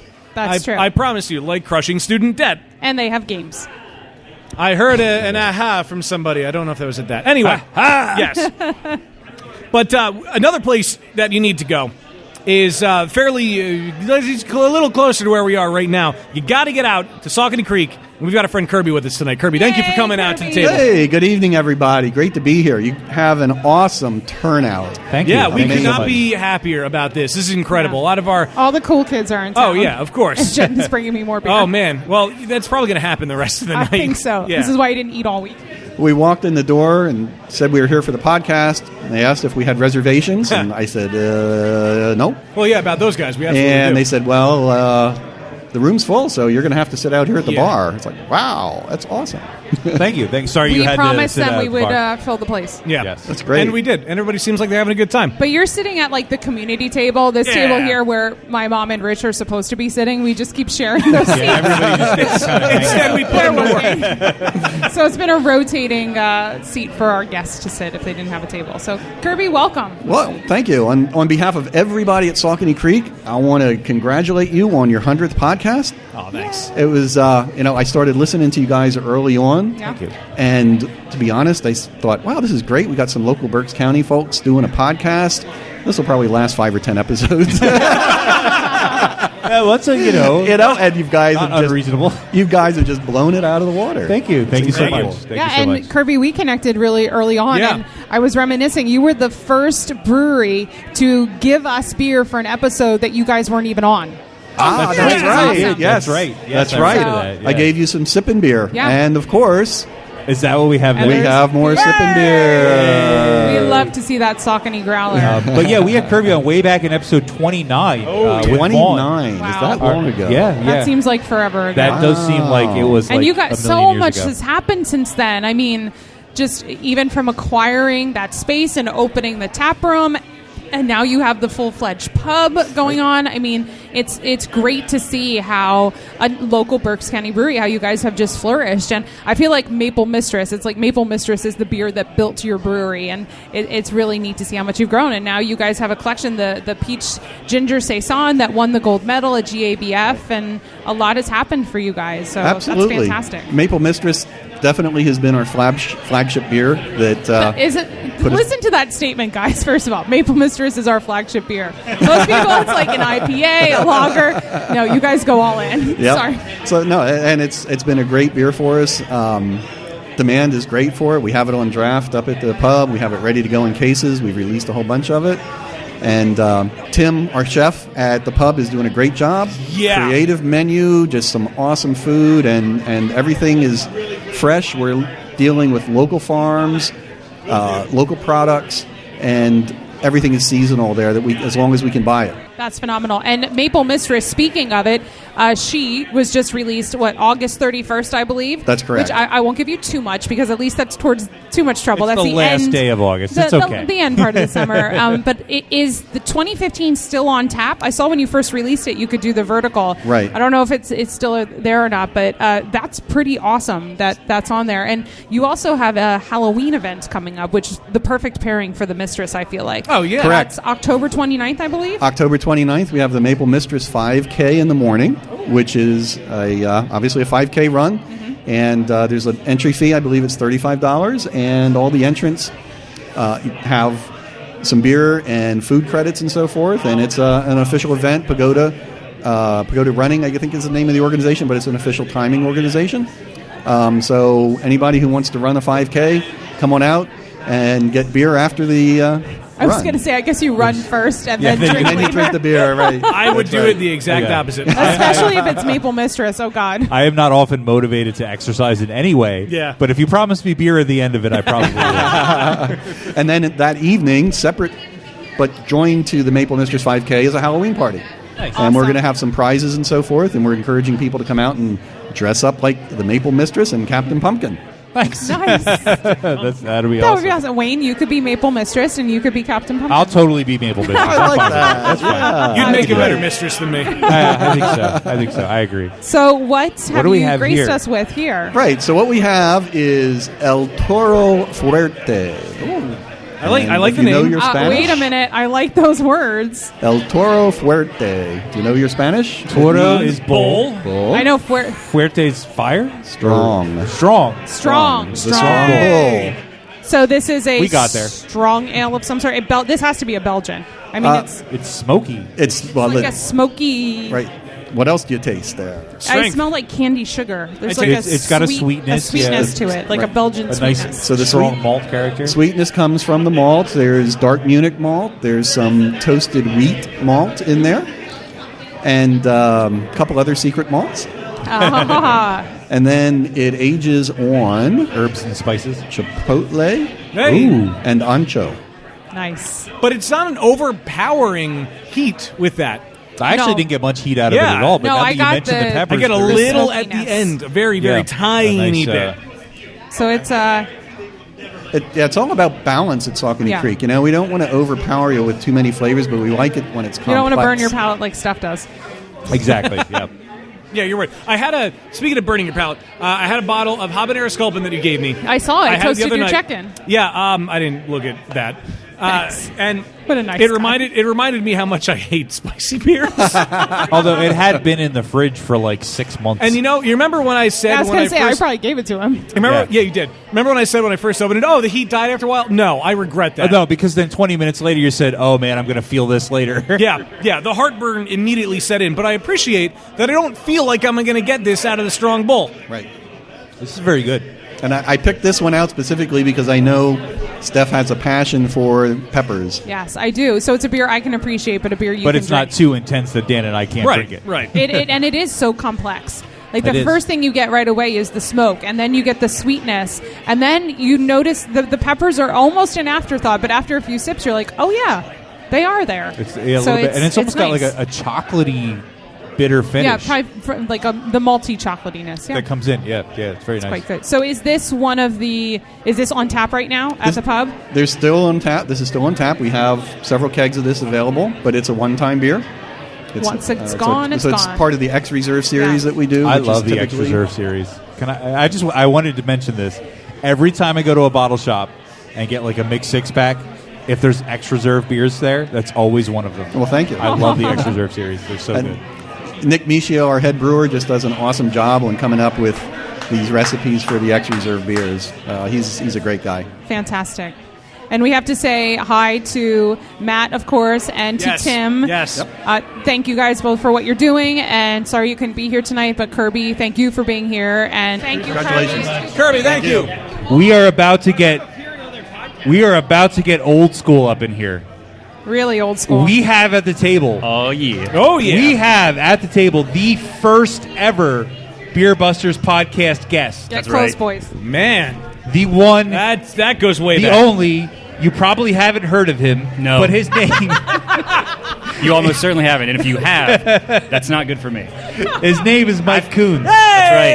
And he was on episode, was it 5? I think it was episode 5. Or was it 4? I thought it was 5. It was probably 4. It's so long ago. I would imagine it was 4. Because 1 was me and Steph, 2 Wayne was a guest, 3 Wayne was official, and it was just 3 of us. Yeah. And then we realized we needed somebody else to break up our monotony. We're the only 3 people who had that beer that I brought because that whole keg bled out into my basement floor that night. Nice. But not to be outdone, from episode 6, which I know because I wrote it down, the first time that Mr. Colin Presby appeared.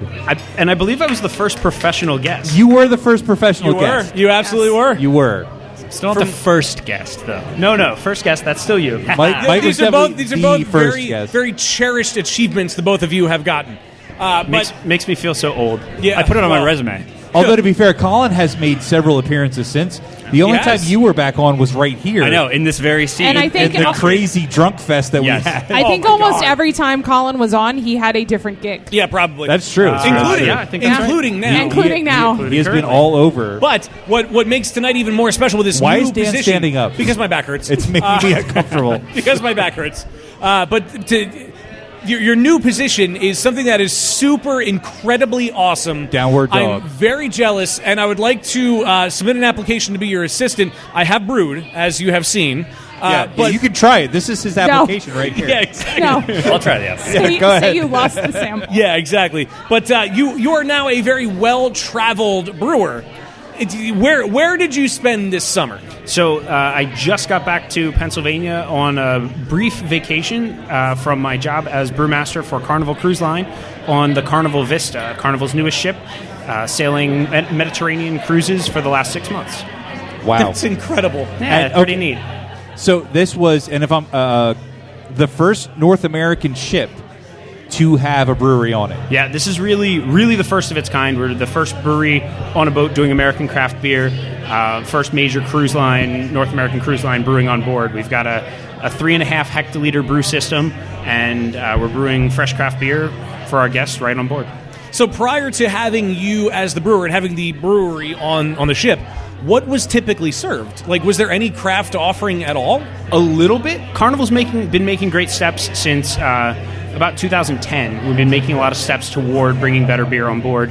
We've got a contract brewed Thirsty Frog Red Ale that's on all of our ships. And we also do a home port beer program where our ships at various ports will bring on fresh craft beer for those itineraries. So our ships out of Baltimore have Heavy Seas. Our ships out of New Orleans have NOLA Brewing. In Miami, it's Concrete Beach and things like that. So we do partner with a lot of local breweries for our home ports, and we're bringing more and more craft beer on. But if you look back 10, 15 years, beer was very neglected in the cruise industry.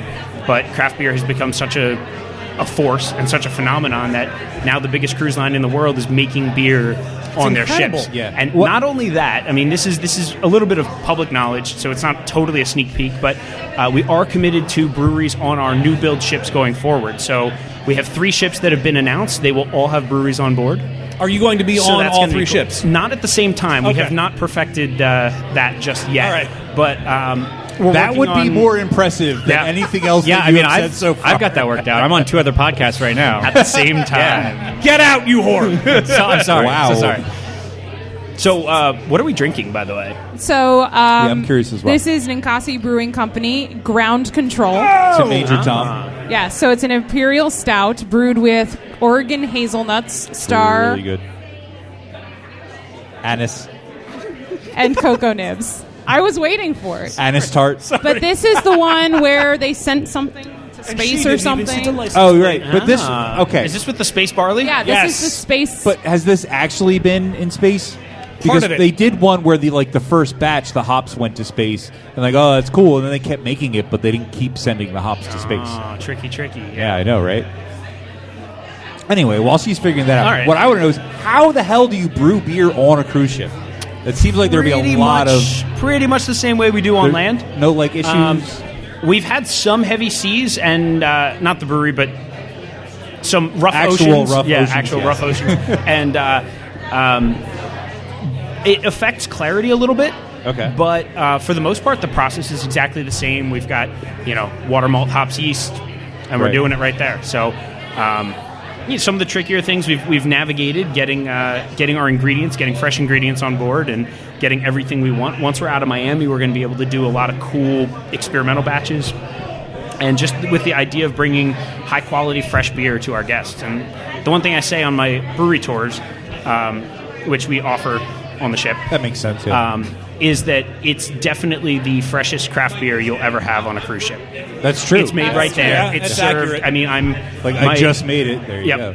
Yep. So what is unique about this brewing system in order to allow you to brew in the middle of the ocean? Well, I don't know about It's made of technologically, not technologically unique, but really sexy. It's a glass brew house, so it doesn't really help brew on the ocean. It's just it's well designed, but it's really neat to look at. You can see the process taking place from mash in through conversion. You can see, you can, not on a molecular level, but you can watch conversion taking place. You look at it and it's all starchy and milky looking. You come back half an hour later and it's dark and clear as the starch has been converted to sugar. And so you see the whole process taking place. You watch lauter taking place. You watch the boil through the glass kettles. And it's pretty freaking neat. Now, do you brew only when you're, what is that called, in port or whatever, when you're docked? Or can you brew while the ship is moving? We can definitely brew while we're moving in really heavy seas, high seas. I'm not doing too much on the hot side, but I can and I have brewed on sea days. So I'll brew some, of each. And what's it like living on a freaking On cruise a ship? boat. Come on. I'm on a boat. I'm on a boat. Ship life is its own unique thing, and in many ways it's wonderful. In many ways it's very difficult, but it's also afforded me the opportunity to get off in the morning and go explore Naples, or go check out Barcelona, or whatever. Just really see brew beer on the literal ocean. Right, yeah, that's too. the most amazing in the middle of thing the to me. ocean on a sea day making beer. It's pretty cool. That is pretty cool. So tell us about some of the beers that you have brewed. Sure. What are people We're- drinking on your cruise We're ship? primarily doing. We're focusing on 3 styles. We've got our Thirsty Frog Port Hoppin' IPA, our Frisky Frog Java Stout, and Frisky our Frog. Thirsty Frog Caribbean Wheat. So Caribbean Wheat is kind of a Belgian style wheat beer brewed with orange peel and coriander. The Port Hoppin' IPA is a 6.2% American IPA. A lot of Citra, Simcoe hops in there. And the Java Stout is a very approachable 5% coffee stout. Now, do you find that there are people that come on this cruise ship because there's a brewery there? Or do you find that people are super surprised that there's a brewery there? We get, from the very beginning, I've been getting a lot of guests tell me that the reason they chose this ship or the reason they chose this itinerary was because there's a brewery. And it's such a new thing. It's such a huge, amazing change that we've got a lot of repeat cruisers. And I had a gentleman tell me that in the first 5 days on the Vista, he had more beer than he had in 14 previous cruises. Wow. Because now there's good beer. And so it's pretty exciting to see that. Oh, and there is more with the beers we serve. We've got one more that'll be released when we get to New York. November 3rd we'll be arriving. So we'll be releasing an American Pale Ale with a really neat tap handle, and we've got all the branding. And I have a pilot batch back on the ship right now ready to go. I've got a pilot batch back on the ship. Yeah. That's so cool. You should just have him follow you. so cool. I love echo this. your life. So, once we get to the States, so we'll be crossing October 21st. We cross from Barcelona and we arrive in New York in early November, and we will be doing a bunch of media things and Podcast. There Hit us might. up. I might be able to arrange an invitation to your favorite podcast. To my favorite hometown Beer podcast. Busters, are you hiring interns? I know you already have the one. Yeah. That's funny because I was just going to say, after all of that, Mike, what have you been up to?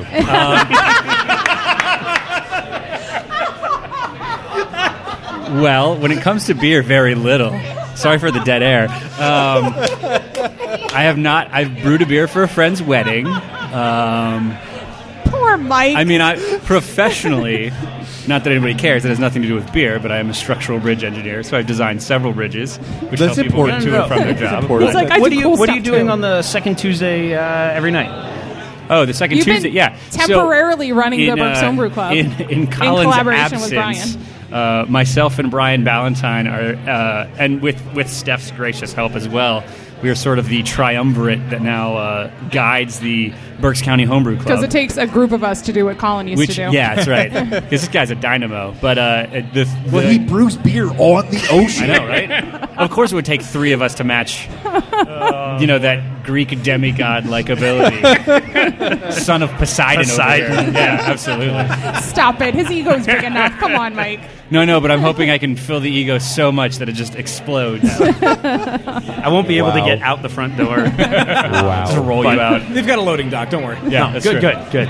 Thank you for having me. I know we're kind of squeezed in for time. Yeah, but, we're already running late. Yay, Dana's here. Yeah, we're like What's a up, guys? half hour. It's been pretty fantastic. Well, and we have to say a special thank you to you guys and other friends. Like I see Matt Vargin is behind you from the Berks Homebrew Club, and Ron is back there. These guys that have been on the show for us, especially you guys way at the beginning when we just started and you gave us a shot, and we would have never gotten to 100 episodes if it wasn't for you guys stepping up and willing to be on the show with us, especially really, really early on. So we really appreciate it. Yeah, it was a lot of fun for us, and it's really awesome to see you guys have made it this far. I mean, it's grown leaps and bounds since I was on. It's been amazing watching and listening and seeing everything you're putting out and seeing things come together and the awesome stuff that you guys have all been doing since then. It's been great to watch from my perspective. And thank you. Definitely. I don't know if it's a weird thing to say, but I'm definitely proud of you and really I'm proud to be part of what Beer Busters is doing. Thank you. Thanks. Cheers, guys. You brew beer on the ocean. Oh my God. All right. Signing off. While we're rounding up the next guest, we have another message from one of our past guests who we were very excited to have call in. It was very, very spirited conversation when he was on the show. It's our friend Josh Weichert. So without further ado on that. Hey guys, this is Josh Weichert from the Beer Simple blog and the columnist for Craft Beer and Brewing and Brew Your Own magazine. I just wanted to say congratulations on your 100th episode. Sorry I couldn't make it tonight. I'm going to be drinking in your honor. Have a great one. I wonder what he's drinking in our honor. That's what I really want to know. Something awesome. Something awesome indeed. I think we lost a Beer Buster. Yeah, I think we did. The question is, do we go... Oh, he's back. We have found... He looks a little lighter. Yeah. I had to pee. Really bad? It made him sad. It made him sad. How's it going? We got a friend Tailwind. So the last time we us. saw these guys, we You were in the company near of helicopters. Lots of helicopters. Lots of cool helicopters. For sure. So we have Ron and Greg from Tailwind Brewing. And you guys, I saw, were at the Chester County Homebrew Fest again this year. We and were. you won Best of Show yet again. Hey, Yet again. They're soon, the only ones that have won twice in a row. That's amazing. Wow. They're soon going to kick you out and say you can't do it anymore. And we also won third place with the Judge's Choice. Wow, nice. that's fantastic. Nice. Yeah. Good for you. And this year the weather was much nicer, I saw. Of course, we don't last come year and was- it doesn't rain. Oh, they had the whole front open, and they had a Osprey airplane. Nice. Oh, that's cool. Out there. It Beautiful. was very cool. Awesome. That is a cool festival. We is. couldn't make it this year, but the year we were there was... It was a lot really of cool. fun. I It mean, was how really often do you... I mean, and we're doing a fest coming up where we're going to be with dinosaurs. I so- know. Helicopters, We get to do some pretty cool I stuff. can't wait to now. ride a T-Rex. It's going to be So awesome. what is new with you guys and the road to, doing this brewery thing? What's the update? Yeah, the new stuff. So we brought a couple of beers with us, but, TLs, actually. Ooh, yes. We're going to be at the Conshohocken Beer Festival. Okay. October 15th. All right. So we're excited about being there. We'll have about 25 gallons of TL to sample there. Nice. 3 different varieties. we did bring 3 varieties to the Homebrew Festival this past year. We actually added one that has hops in it. So it's a green tea with hops. We use citra hops. And so the special limited edition 5-gallon that I'm bringing there is most likely going to be a green tea with mango and mosaic and citra hops. Wow. So, that sounds good. Yeah. And for those that may not have listened to the last time you were on the show or don't know, can you explain what is special about a tea ale? Okay, so we're using tea leaves instead of malt. So it's the same process as beer. We're using champagne yeast. We're using tea, various teas, green teas, decaf spice teas. So your Dragon Tail, which we brought to the first festival, the first Homebrew Fest, is a decaf spice tea that has cinnamon, cayenne, sriracha in it. So all the fun stuff. All the fun stuff. Earl Grey tea is pretty much our standard. We used Earl Grey with blackberry. That's the communicator. That won the prize this year. Wow, awesome. Yeah. We make a Earl Grey with lemon, lime, blue agave. That's the tequila. Tequila. Yeah. Nice. And so the other thing that we have here today is the leprechaun, which I mentioned, which is the green tea. Awesome. Well, let's open one of these up. What should we drink first? Crack 'em open. Open one and start I'm gonna passing? grab this one because it's got a black bottle cap and All I right. like it. I got to say, I like that he'd call the communicator one that has Earl Grey in it. Because as a Trekkie, I certainly appreciate Tea, the Earl little Grey, lineage hot. with that. Right. Well, the Yes. other side is it's blackberry. Okay. So if you had Give that me type all of, the cups. If you had that type of phone, you know the BlackBerry is a communicator. Okay. Yeah. It wasn't. It wasn't works on like connected it works on like 3 levels. Yeah, that's awesome. It took a moment, but we it's got a there. triple entendre.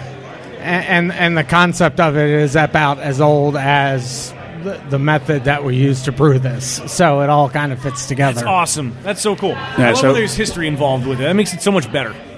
Yeah. Now, Ron did mention that it's a lot like brewing regular beer, and it is a lot like that. But we've made a lot of drastic changes to be able to then not need to use definitely barley or any other wheats, and most of the time not hops. We have one that does have hops. That's the one that we brought here, and it gives a nice citrus flavor. So, everything in moderation kind of deal, right? Oh, yeah. I'm going for a little bit of nose presence, a little bit more mouthfeel. And the secret of all of what we make is it's gluten-free. So. Oh, yeah, that's cool. Yeah. And again, naturally, because we didn't even set out to do that. It just so happened. yeah. Well, I'm lazy. I totally appreciate where you're coming from. And I want to make beer, and then I read about how to make beer. I said, that's a lot of work. So I said, we have modern technology. How can we do this and still keep it all natural and everything, but not make me have to do a bunch of stuff? I like your philosophy. Nice. Okay, so everybody has the Dragon Tail in front of them. So you tasted it a year and a half ago. I remember this one. Yes. Yeah. This is so unique. It's like There's nothing else on the market like this, and I think that's what makes you guys so memorable to us when you were on the show. Is I never even heard so of this unique. before Yeah. you were on the show, Yeah. and it's quite tasty. Well, it took 2 years to come up with the right recipe to be able to make this. Because the process that we use, other people have tried, and they haven't been able to get it right. There's always this off flavor to it. And I spent 2 years with a lot of reading, and I don't like reading, but I now know more about yeast than I ever wanted to know. Okay, so let's toss this and crack open the leprechaun, because that'll be unless you want to finish it. I'm not going to. Don't tell them to hold toss on to it. anything. Okay, I'll keep this off to the side, but let's open the leprechaun, and you'll get a little bit of taste of something that's a little bit more, hoppy, if you will. Okay, I'm interested to try this. So I will this one say- we did not have, right? This No, is a new I don't. one. We haven't had this before. No, you haven't had this yet. I remember the Dragon one Dragon's Tail. That's what it's called. Dragon's Tail, right. Already. I'm sorry. No worries. Come on, it's a catchy name. How are you I've been forgetting drinking that? a lot of beer tonight. And filtering very well. I'm Yes. jealous. Yeah. I just got here. Well, I remember, Here, but have a homebrew. Oh God, don't drink that. Don't take it. I remember the Dragon's Tail being more like that, like cinnamon spicy. You like taste, candy yes, cinnamon. you taste Oh, that. yeah, the This cinnamon time ball. around, Yeah. it's more like that sriracha, almost Yep. like a little mustard character. Yep. Like I told you, it needed to settle in. We were Yeah. early with it, and I actually changed one of the ingredients. You know, I stopped using the outer surface of a Red Hot. Which was our secret ingredient. Yeah, and that was a lot more red. Now it's not so red, but it still has the cinnamon, the sriracha, the cayenne. Right now we're all getting a little bit of the leprechaun, which All right. is, as I said, little bit of it's leprechaun. Every time I taste this one, I love it, and it surprises me every time. It's really refreshing. Green tea with lemon, Apparently I and then can't we count. use citra hops. You know, basically to get a little bit of nose, little bit of little bit of back taste. I like that in the nose, the lemon's not overpowering with it at all, by any stretch of means. Because I've had ones before where that's like all you get up front, but it's not really in the taste. And I want to try it now. Oh my God! Yeah, Ron and I had conversations Wait a about whether we minute. wanted to add hops into it or not. I Oh, was a little it's skeptical. called the leprechaun. This is 9%. Is it really? Slightly, yes. It does not taste 9%. OMG. It doesn't pertaste. It doesn't pertaste. Yeah, I can talk. It doesn't taste. It doesn't pertaste. Yeah, it doesn't pertaste any alcohol. I'm going to use that where every time I drink a beer pertaste that doesn't taste as high as it is, I'm going to say this doesn't pertaste. I've coined a term. I like it. Pertaste, I love it. It doesn't pertaste. So yeah, the leprechaun, it's another name that has a deep meaning to it because what hops? So you saw the picture. If you saw the picture, it's a. Oh, I didn't see the picture. A rabbit. Oh no, where's the picture? right. Where'd the bottle go? We've already put it on the shared table. We're trying to put them on the there. shared table quickly so people can enjoy them. So it's This is too good a to rabbit. share. A rabbit hops, right? Uh-huh. A rabbit hops. Hey, that's a rabbit. And he's wearing a the leprechaun genus of a rabbit is a leopardai.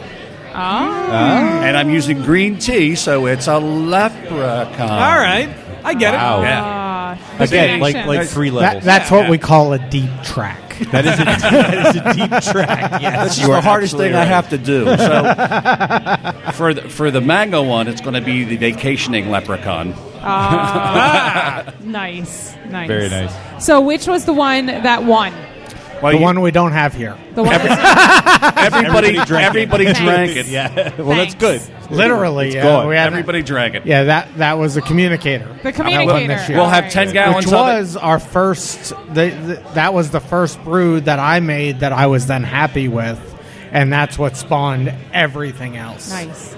Well, Well, we the will- two you brought are quite Yeah. tasty. We'll have 10 gallons of the communicator at the Conshohocken Beer Festival. Awesome. So. Good to know. So people have to check that out. Yeah. Definitely. Well, it's great to see both of you. It's awesome to And- be here, and congratulations on your 100th thank you so episode. much. 100th episode. We look It's forward to great. following your Thank you. progress. We're following you on all the social course. medias. So, reach out as things continue to grow and keep in touch. Absolutely. Hey, thanks Oh, for your absolutely. time. Yeah, in Thanks fact, for I promoting just saw your Absolutely. Snapchat thing, Oh, and that's we all said, Dan. That's all Dan. we said, okay, yeah, we accept that. Sure, we accept this. So one of my favorite people in the whole entire world is now at the table. Yay! And this just shows you the best thing about doing this podcast, honestly, is the people we meet. And Mark, So very true.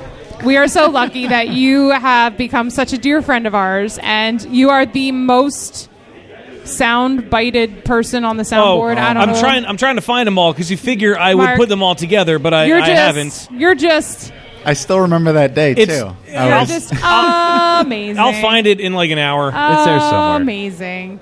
Mark has been on our show multiple times. Yes. That we first met him at Manny Young Brewing Yes, when he was at- assistant brewer with Evan. At episode 42.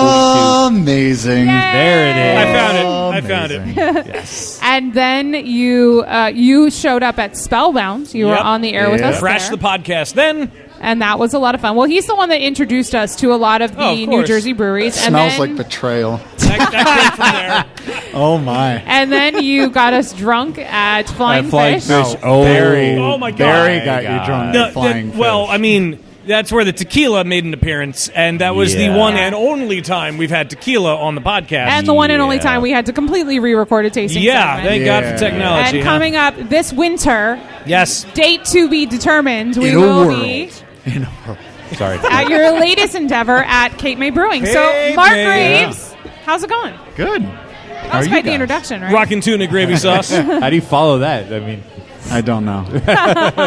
Good answer. It's so good to see you. So, how's Cape May Brewing? I mean, how has this new adventure been for you? Cape May's been awesome. Almost to the day. I actually had my review today. It's been 3 months there, and it's been a blast. Good. It really is. We're like 5 minutes from the beach. Get a nice little bit of shore traffic.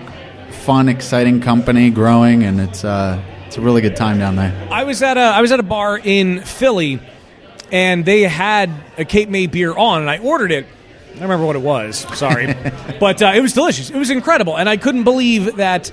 That was the first time I had seen Cape May on a menu somewhere, and now I know. I mean, I know you and you're there, but it's cool to know that you guys are growing like that. And there's a lot of great stuff that I can see coming down the road for IPA. It was an IPA of some sort. IPA, Coastal Evacuation, Double IPA. There's so many. I like if you come to our brewery, seriously, there's anywhere from 18 to 30 beers on tap. Oh, as well as 3 sodas. As surprising as that is, the most surprising thing I learned about Cape May Brewery is you guys are open 364 days a year. What day are you closed? You're at the beach. You're probably Christmas. only open in the summer. But you're open year round. And I love that. Year round, and the tasting room is beautiful. Like you go to some breweries and it's just like, oh, cool, a little like warehouse or something like that. But this is really a destination. I mean, to be that out of the way, but yet right by where people vacation, you got to have something real nice, and it's a really cool tasting room. And I gotta throw a shout out to you because when we went to for anybody who doesn't know, I don't know if I mentioned it before. You were kind enough to take me to see Coldplay in Philly. Woot woot. Shush. All right, it was a fantastic concert. It was incredible.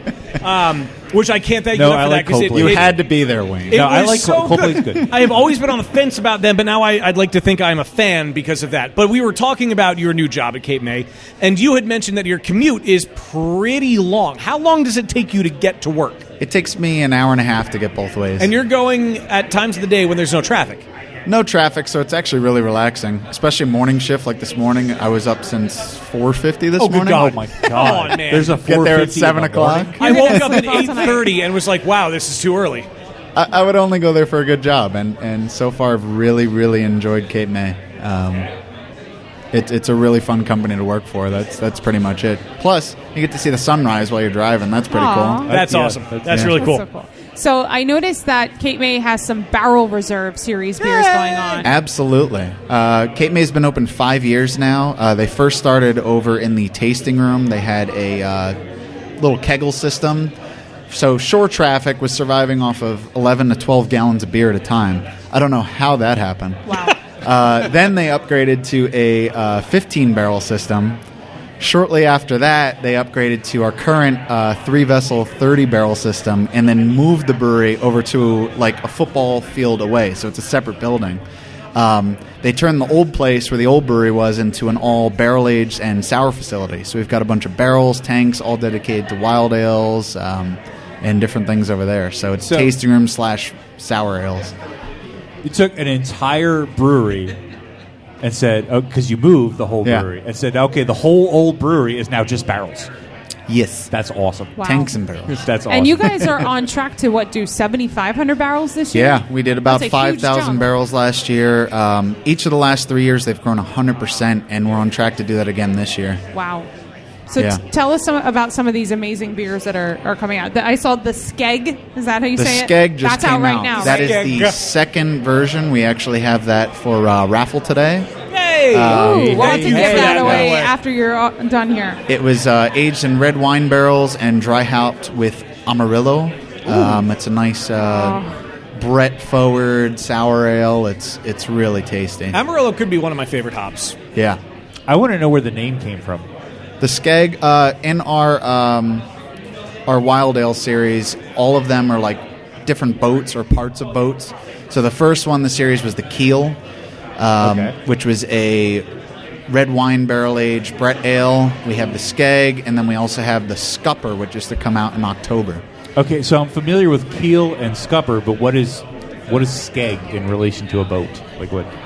Skeg, I actually do not remember. don't? I am sorry. Oh. Cape May, I failed you.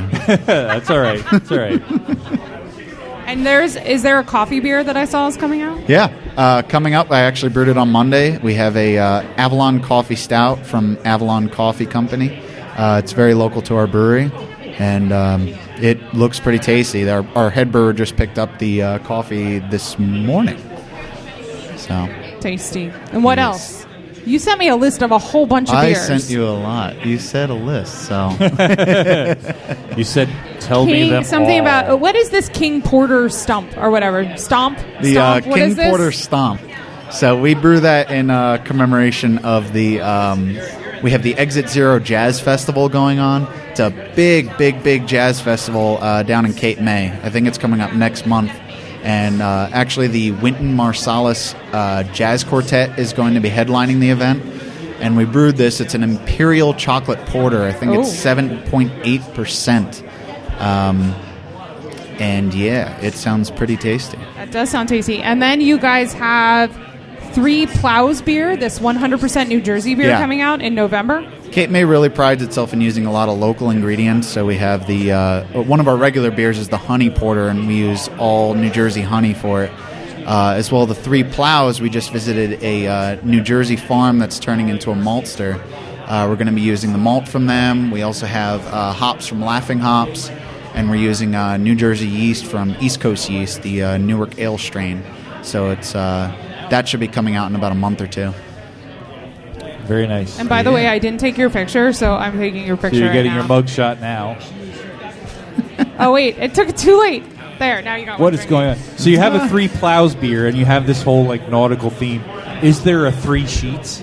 3 Sheets. There should really be a Three There Sheets. is no 3 Sheets. I will talk to upper management you about need that. to mention that to them and find out what a skeg is. I will. While you're I'm asking. sorry. I apologize, Cape May. I failed you. It's fine. It's an obscure part of a boat. Who cares? I mean, Before you leave the table, what are we drinking? you asked me if I would save one of the Dugard beards for the 100th episode. So just for you, Slimy Sauce, Oh, my. I saved one. This is Yeah. the Tart Farmhouse Ale. I actually had this at the brewery. So I'm not even pouring myself any because I want to be able to share it with the friends in the audience because it is such an amazing beer. This Thank is you. Saison Premier. So just for you, cheers to you. Thank you for Cheers. being such a friend and such a supportive person with our endeavor here. And Congratulations on 100. It's you really truly, good to see you truly guys. rock Slimy Sauce and all of your other names, but I think Slimy Sauce is my favorite. Rock and gravy tuna sauce. Special Special sauce. Special sauce. You're just amazing. You know, the funny thing is... Amazing. There it is. Oh, man. Dan mentioned you the other day, and he said Mark, and it took me a second. I'm like, rock and Mark. gravy. Who's Mark? I'm like, wait a minute. Oh, yes. It's all good. I think I went through high school without ever hearing my first name. So I got to admit, I still prefer pickles. Oh, I don't. Pickles. I Pickles don't on like the tablecloth. this right. beer is incredible. I know. That's not his beer. This is our farewell beer to him. This is a farewell You totally beer. were No. not, This like- was we I brought wasn't- this just for him. Dan left the podcast for like Yeah. No, five it's somebody minutes. who I don't know what he said. I didn't think would be here was here. One of my best friends in the world, Abraham Justin. Lincoln? And I. What beer is this? I missed it. This is a Dugard beard that I brought back from Oregon just for Slimy Sauce to try. Thank you. Thank All you. right, it's So- great. It's really we good. already Well- said goodbye to him, and I'm Oh. ready to give the next prize. Sorry, so. can't wait to be there at Cape May at some point Oh, in the near absolutely. future. We'll be there And soon. if you have any concert tickets you need to be taken, let me know. I will be more than happy. Absolutely. Did he just shout Yahtzee? I think so. All right. Well, as we are transitioning, Bingo. we have yet another message from somebody who wanted to be here, B21. but wanted to send us B21. with some positive vibes. Our friends at Turkey Hill Brewing. This is Donnie Abrazinskis and Andrew Nebel from Turkey Hill Brewing Company. First of all, we'd like to say congratulations on your 100th episode. And, wish we really could be there, but there's some good news up here at Turkey Hill or Turkey Town. We got 3 15-barrel fermenters and a bright tank and a 20-barrel hot liquor tank. So we've been very, very busy putting everything together. But one note that we really would like to say is, you remember the bottle tastings when you guys were up right around Christmas. been very successful. As a matter of fact, I think you remember the Russian Imperial Stout, which I thought was going to be the least desirable, but it ended up being sold out very quickly. But I'd like to say we do have the 6 bottles on sale right now. Fall holiday special, 4 for $75. Second generation should be out next fall sometime. So far, so good in the barrels. Nothing turned to vinegar, and we're very happy with it. We will be selling to some local bars. I guess that's about it, but we really wish we were down there. We really had a great time when you all came up in the new year. And I don't know, Andrew, do you want to say anything? Congratulations, guys, on the 100th episode. And hopefully make it back up here again soon when you can. That was a fun episode. That was a lot of fun. That was the first episode where we had our new mixer. That's right. And I didn't really know how to use it And we were yet. there till ridiculous hours in the morning. Oh my God. Tasting amazing beers that we weren't even planning to taste. The bottle ones are amazing food. And Boilo.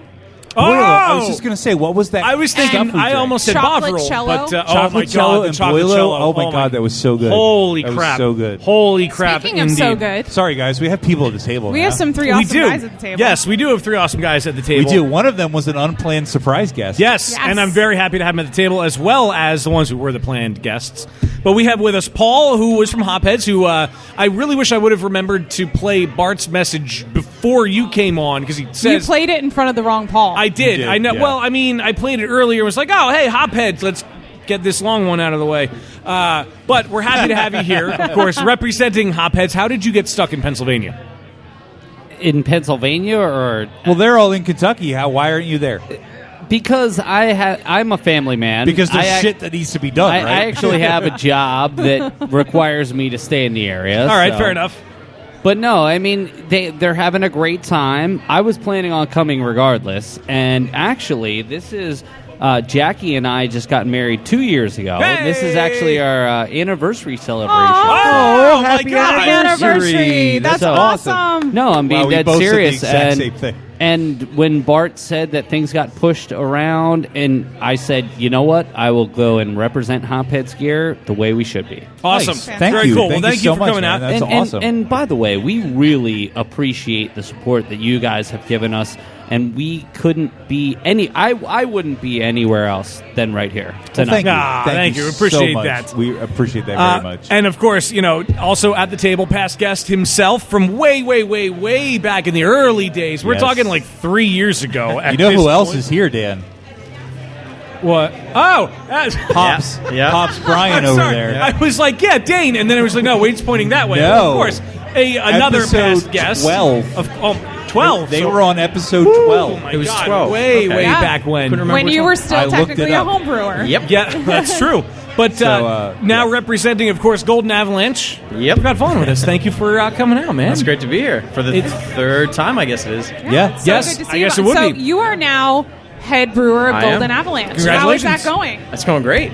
Good. I love it. Good. I didn't know what kind of system you guys are brewing on until we had recorded there. Everything you do is on display. Yes. There's no hiding. Yeah, you are definitely Yeah, like no, in a and- zoo when you're brewing your Yeah, Golden I'm Avalanche. in the middle, and everyone can see me all the time. And, Yeah. and Yeah, It's gotta be- does it add extra pressure, or are Yeah. you just like, yeah, I'm doing it? it was a bit nerve-wracking at first to be surrounded by anyone could come up and ask me anything all the time, but at this point, I don't even notice anymore. Okay. You just It's- ignore yeah, it. you're used to it. I guess you do eventually I will parallel that to tonight when we started. My nerves were shot, but I'm just like, whatever. I'm used to it. We're doing it. We're fine. We're fine. So I know that Golden Avalanche has all the standard beers that I'm sure you're still brewing, but has there been anything special that you're really proud of that you've put on as head brewer? Yeah, so far this year, I've had 8 seasonals, I believe, Wow. that are brand new that have never been there before. So, yeah, I've had a lot of beer that I hoped I got the recipe right the first time and hoped everyone liked it, and got really lucky 8 times in a row. So, Well, I'm sure after more 8 than times, it's not luck. I guess You know at that what you're point I doing. should just accept that I know what I'm doing. Right? Yeah, Exactly. Yeah. And of course, we have with us. Our super awesome surprise guest. Yeah. The man who got me more drunk than I have ever been. The man, the myth, you, the legend. You had to know I was going to say it. I told my wife you were going to say that. I don't doubt it. I don't doubt it for a second. But it's because I was I having think you just so won a much bet. fun, and the beers were so incredibly good. We have Dane himself from St. Boniface. Thank you for surprising us. Yeah, I'm glad you guys were able to fit me in here. This is awesome. Yeah, man. Well, Well, of we're course. glad you're here. We can't not have you on. When we That's saw the thing. you were here, we were like, obviously he has to be on the podcast. Well, I may have guilted him into it when I saw him this Well- week too. I'm like, "You're coming, right? You're coming, right?" It was on the schedule. It was. I had to make an earlier stop, but we made it up here just in time. That's awesome. I have to tell an embarrassing story that also involves an apology. Besides you getting me super duper goddamn so drunk you wouldn't eat bacon. So drunk I wouldn't eat bacon, and I let my girlfriend at the time drive my car. I've never heard that story before. Well, it's because I went immediately to the bathroom and started vomiting. Yeah, You did. I had to check on you. So I was at Opening Tap last year, and it was incredible. I did not expect to see you guys there. And I got to give a shout out to Jess Streeter, who we met through Naked Brewing, who got me in Jalapeno with business. she won some super awesome prize that involved free tickets to that, and I was her plus one. And throughout the night we got separated. I met up with some friends that I didn't know were going to be there, but we're walking along, and it's the end of the night, and I'm almost as drunk as you had gotten me, almost. And we're walking along, and one of your cohorts stopped me, started talking to me. It was like, "Cool, St. Boniface," and I'm like, I forgot his name because I was so drunk, and I'm standing there, and we're getting along, we're reminiscing, and all of a sudden one of my friends goes, "Dan, who's this?" I'm like, it's one of the guys from St. Boniface. To this day, I don't remember who it was. So I apologize to everyone from St. Boniface who was there, because I probably forgot your name at one point because I was hammered. No hard feelings. Dean, people are going to start wondering about you. All these stories. It has nothing to do with me. Yeah. Were you there that night? I don't remember. I was. Okay. Was it this last opening? 2015. No, I when it was not. at the Armory. Okay, so you weren't there. The last year at the Armory, I was not there. This you year weren't was there, at the but Fillmore. Dan saw you. Yeah, pretty much. Yeah, the Fillmore, the one at the Fillmore was an awesome. I love the Fillmore. Awesome I think it is a venue. great venue, and I would have loved to have been there, but there were other things that were happening that night. But gentlemen, we're so glad that you guys could be here with us. And I know, I just want to point out that it's already 9:15. We are way past fucking schedule, so I don't care anymore. We're just going to talk until we're done talking. sorry to the band. Whatever. They're probably playing. They're probably right playing now. already. So what's new with St. Boniface? Boom. Well, let's let you plug 1, some 2, things. 3, go. Okay. Oh, sorry. New beers, I didn't events. know. What's going on? Let's go. New beers. Get to So work. Fest beers on tap here right now. Go try it if you'd like to. Wait, that's not a sour ale. I saw there were a lot Is of that St. the Boniface palate taps when we cleanser? walked in. I had the Heffy earlier. So we was just there did a St. Boniface event here last night? last Friday. Oh, last Friday. Last Friday. So we were. Wow, we're in the lightning round. Yeah. Sorry. So we did a tap takeover here with Dusty. Dusty's been a great friend of we ours. haven't even had him at the table. Yeah, we yet, got. by the way. Yeah, we got to get him up here. Crap. You can get a cranky Dusty here. That'll be okay. Yeah. We got time. So we did an event last Friday. So got a couple halves that are holding on. A Fest beer and Hefeweizen. Big time in the fall for us. Actually, late summer was our Galaxy IPA. Huge response to that. We could only do a 15-barrel batch, but I think we have enough to do another batch eventually. But really good response to that.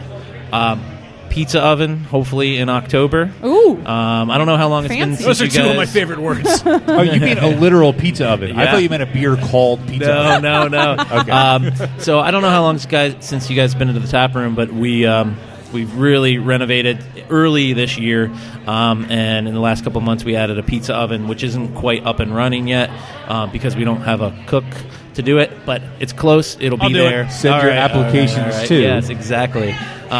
So that's the huge news for us in the next couple That's months. So Awesome. Moving on.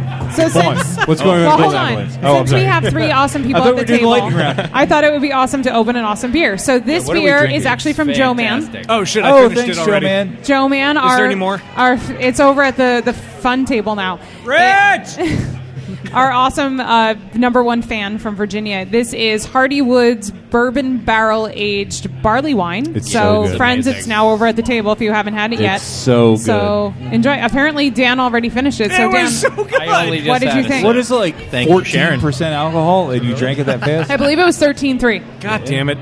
That's and why what you're night sleeping were at you my house drunker than tonight. ever before? I know, right? It's always been Tonight. I've built up a pretty decent Dave, tolerance You've since always then. been there every time. I'm Always telling my you. fault.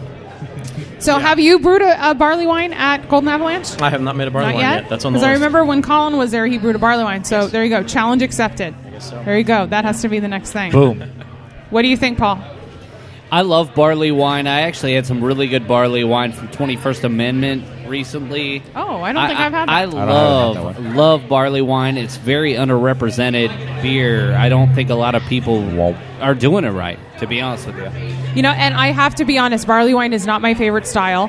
My brother loves it. It's his favorite style. Of course he does. But yeah. I'm enjoying this. And this is a 2016, really so good. I was expecting it to be super boozy, but It's not. No, it's very sweet. The right amount of maltiness and sweetness. Desserty. And yeah, it's almost like it's really enjoyable. like a port wine. Yeah, so Joe Man, thanks. You knew that. I think he picked this one for you guys, so he knew. did. The spicy ones are always for me, and the boozy ones are always for you. I appreciate It's that got beer. it's got a comforting warmth. A comforting warmth. So you're not brewing a barley wine at Golden Avalanche. I but have a pleasant warmth in my mouth. What is going? That was not live. That was pre-recorded. How has Golden Avalanche been? What's going on there aside from brewing in a zoo? Yeah, well, it's been great. I mean, it's been 9 months so far of chaos, and I'd say the first 3 months were probably me running around trying to figure out what I'm doing, and after that, I sort of settled down, and we've been trying to try new things all the time and try stuff that they've never done before, and luckily, for the most part, I've pretty much been told I can do whatever I want, however I want to do it. And as long Music as the beer's, to a brewer's ears. It is. As long as the beer sells and people want to spend money on the beer, I can keep doing whatever I want to do. So it's been great. It's been great having cool. that freedom. We've talked to a few people that have worked at Golden Avalanche in the past, and one of them's over here somewhere, right? One of them's floating around somewhere. Yeah. I'm surprised the other one's not here, actually. He's unavailable. All right, that sounded But still awesome. That sounded cryptic, but but actually, I've consistently heard from people that have been there that you do kind of, they're like, here's the reins to the brewery, do what you want to do as long as you sell beer. Yep, which is a pretty cool. It really is. environment to be in. It's the best situation I could have possibly asked for. To have never been in that position before and being given a head brewer position, it's the best possible scenario I could have. To have free reign to do whatever I want and figure it out as I go and hopefully get it right. That's pretty awesome. Yeah. That's pretty awesome. And it's cool to like see you spreading your wings, moving up in the brewing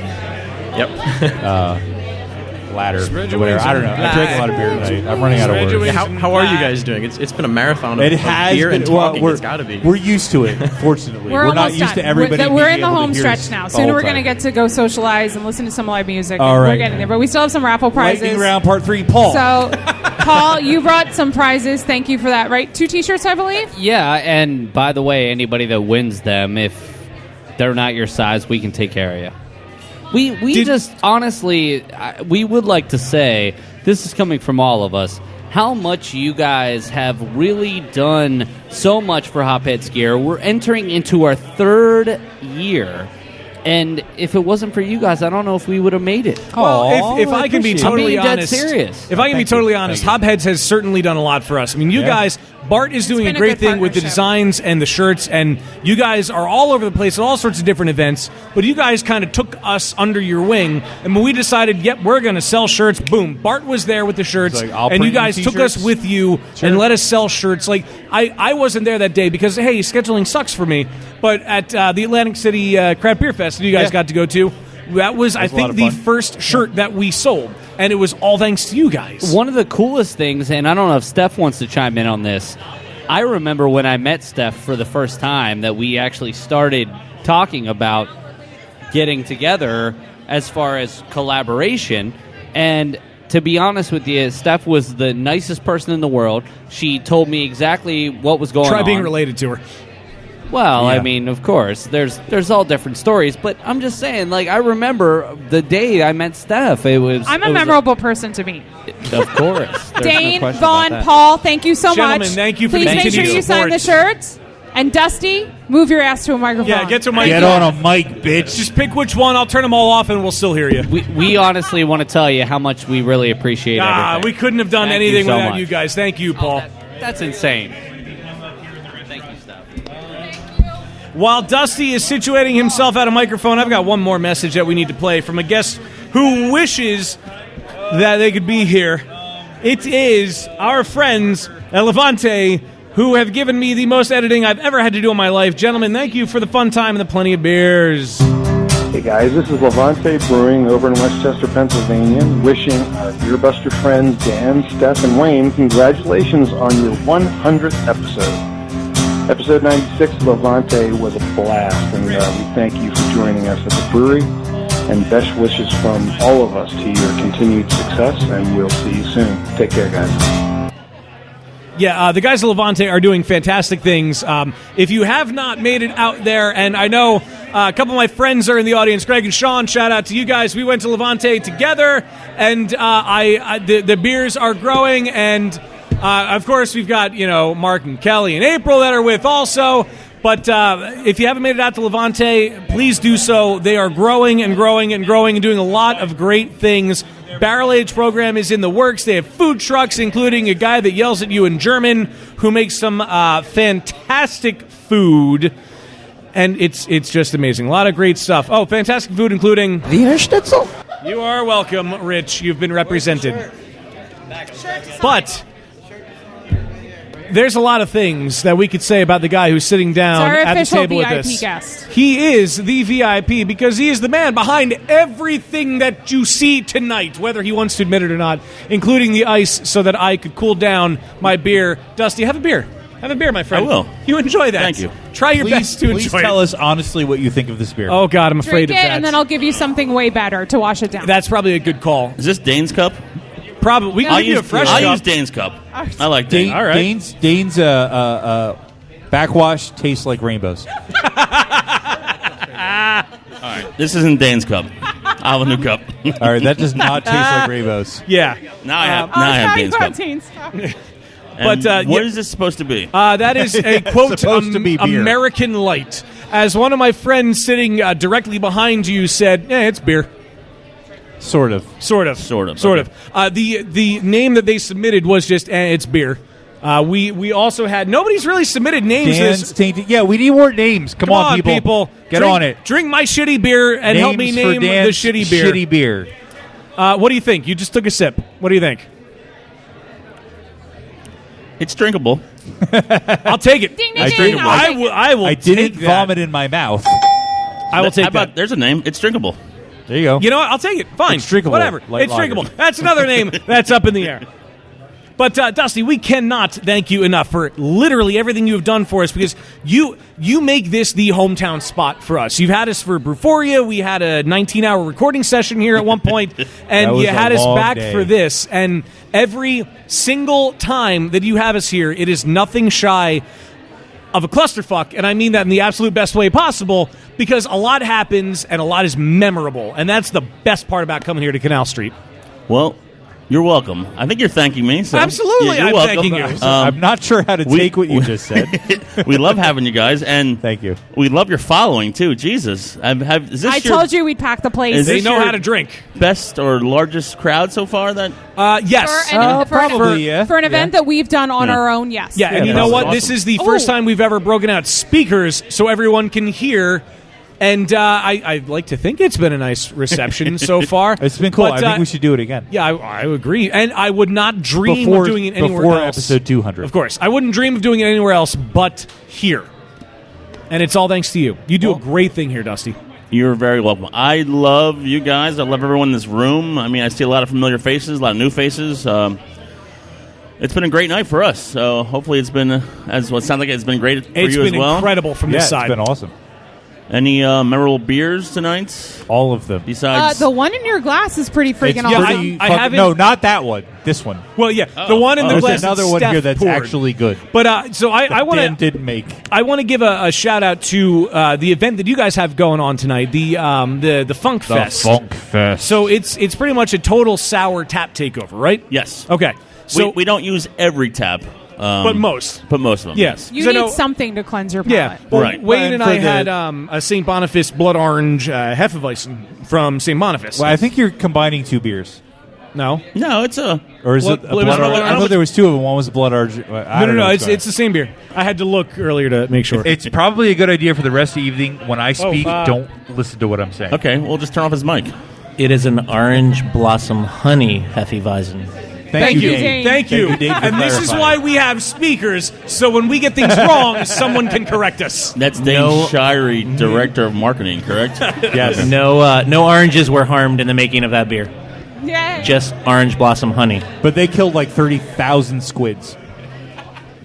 That's true. Well, we got to say, so we signed every episode off now with no squids were harmed in the making of this episode, and it started when I was drunk off my ass at St. Boniface. Awesome. Oh, my God. All thanks to Dane. Jill, I'm sorry. Thanks, Dane. Thanks, Dane. Thank you, Jill. Thanks, Dane.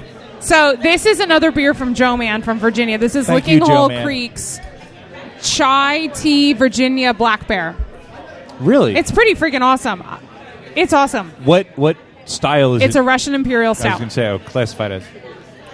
It's only 9.3%. Oh, It's pretty only good. 9.3. Did you just say it's only 9.3? Well, for a Russian, for the beers we've been drinking. for this evening, that's very low. There's a lot going on in there. So, Dusty. Yes. Brewphoria. Yes, Coming up. right around the corner. What are we, 7 weeks away, I believe? We or are. something And like that? are we going to be right here in this corner Absolutely. again? Yes. We are the podcasters This is the in residence. the podcast corner. Should we bring Awesome. speakers? There's It's okay if not. Let me think about that. That's more of an intimate event. I don't know if Let me speakers think are about that. appropriate. Yeah, I don't know. I think that one's more fun without speakers. You know what? Yeah, because Yeah. then we can Yeah. mess up and edit and nobody knows. Yeah, and we can just kind of Yeah. watch the crowd. And Nobody there's knows a what lot they're of people saying. here, but there's way more people And also, there. you can And, kind of talk shit. I was just going to say, we could like talk about people and Yeah. they have no idea we're talking about them. We're like, Yeah, right so now. like when St. Boniface is here, I can be like, "Oh, there's fucking Dane. That guy got me super fucking if I drunk. was It's like the worst hangover of my life." this dude over here in the red shirt, and I said something shitty about him, but I won't because he's actually my friend. Is that he would Stemler? actually hear Is me. that Stemler? No, that's Stemler. No, and that's that Stemler. red shirt. That red there's shirt. fucking red he's also wearing everywhere. a red shirt, but yeah. Well, as we learned in And they're Star all Trek, going to red die shirts before are the night's expendable. over. Yes. Well, Dusty, we know you're busy. Yes, So and we you've got a won't lot keep happening. you too long. Okay. But we- you have another minute or so. I can hang out. You just- or are you kicking me So out? can we No, go- you can hang out can for we the rest of gush the about evening. you for a minute? But no, seriously though, you have supported us from the very beginning. You've let us crash your events here. You've let us record here with you. Yeah, you guys are like home here. And when we That's talked very about true. having this crazy idea that we were going to do this live, I mean, we unanimously said here. It's And got to be here. without There's even- nobody else. Without even hesitating, you said yes, and you've been awesome, and we really, really There is- appreciate it. There's and- nowhere else that we want to be, and nowhere else that we want to drink. That's than true. here. And there is, and I gotta bring the crowd in on this. There's literally no one else in the room that deserves a round of applause like Dustin No, Wise. stop it. Stop Everybody, it. he is the man that brought you the beers that you are drinking. He deserves a round Stop of applause. Dusty, we couldn't have Well, done thank you. any of this Thank without you. you. And I appreciate it. It doesn't hurt that we share a birthday. So Yeah. Yes, and we he's do. gorgeous. I mean, Yes, we look at do. him. That's so true. And I know she's not going to come up to the mic, and I don't know if she's around, but our favorite bitch waitress, Elise, Oh, she will is not come to the microphone. amazing. Elise, if you can hear us, we love you. Happy birthday tomorrow, girl, and we appreciate everything you did to put this event together. So you guys are the best bitchy beer staff duo ever, and you do an awesome job running this place. So thank you. Awesome. That Thank is you very true. much. Thank Did I you, use the Dusty. last minute wisely? Wow. What? Did I use the last minute wisely? Did you mean that to be a play on words with his name? Oh no, I didn't even at all. That's exactly why I laughed. Oh, I didn't. I went completely All over right. my head. All right. I have no idea what's happening. You right did now. indeed use that last minute with Dusty very wisely. Awesome. Thank you But- again, Dusty. No, let's, Thank you you. can sit here as long I mean, as that's you fine. want. You No, can say as long I as should you probably want. get back to work. You don't That's have probably- to. You can blame it whatever. on us. You've got people to do that for Get you. off our show. No. We officially have our last two guests of the night at the table. It's true, we do. I need to take their pictures. Well, thanks again. Thank you. We love having Thank you guys you. here every time. So We wouldn't do it anywhere let's try to else. find more reasons to have you here. Okay. Absolutely. As long as there's beer to drink. Yeah. If there's Yeah. beer, we will If you come. happen to have another one of those Belching Beaver beers here, I would love to drink it. You know, I'm a little overdue for some too myself, so I need to. I just saw that on my shelf the other day, and I was like, wow, I want that. So good. Dusty, thank you so much, you're man. very welcome. All right, get Here's- the fuck here's to another- work. Yeah, right, get to work. Go do something. Exactly.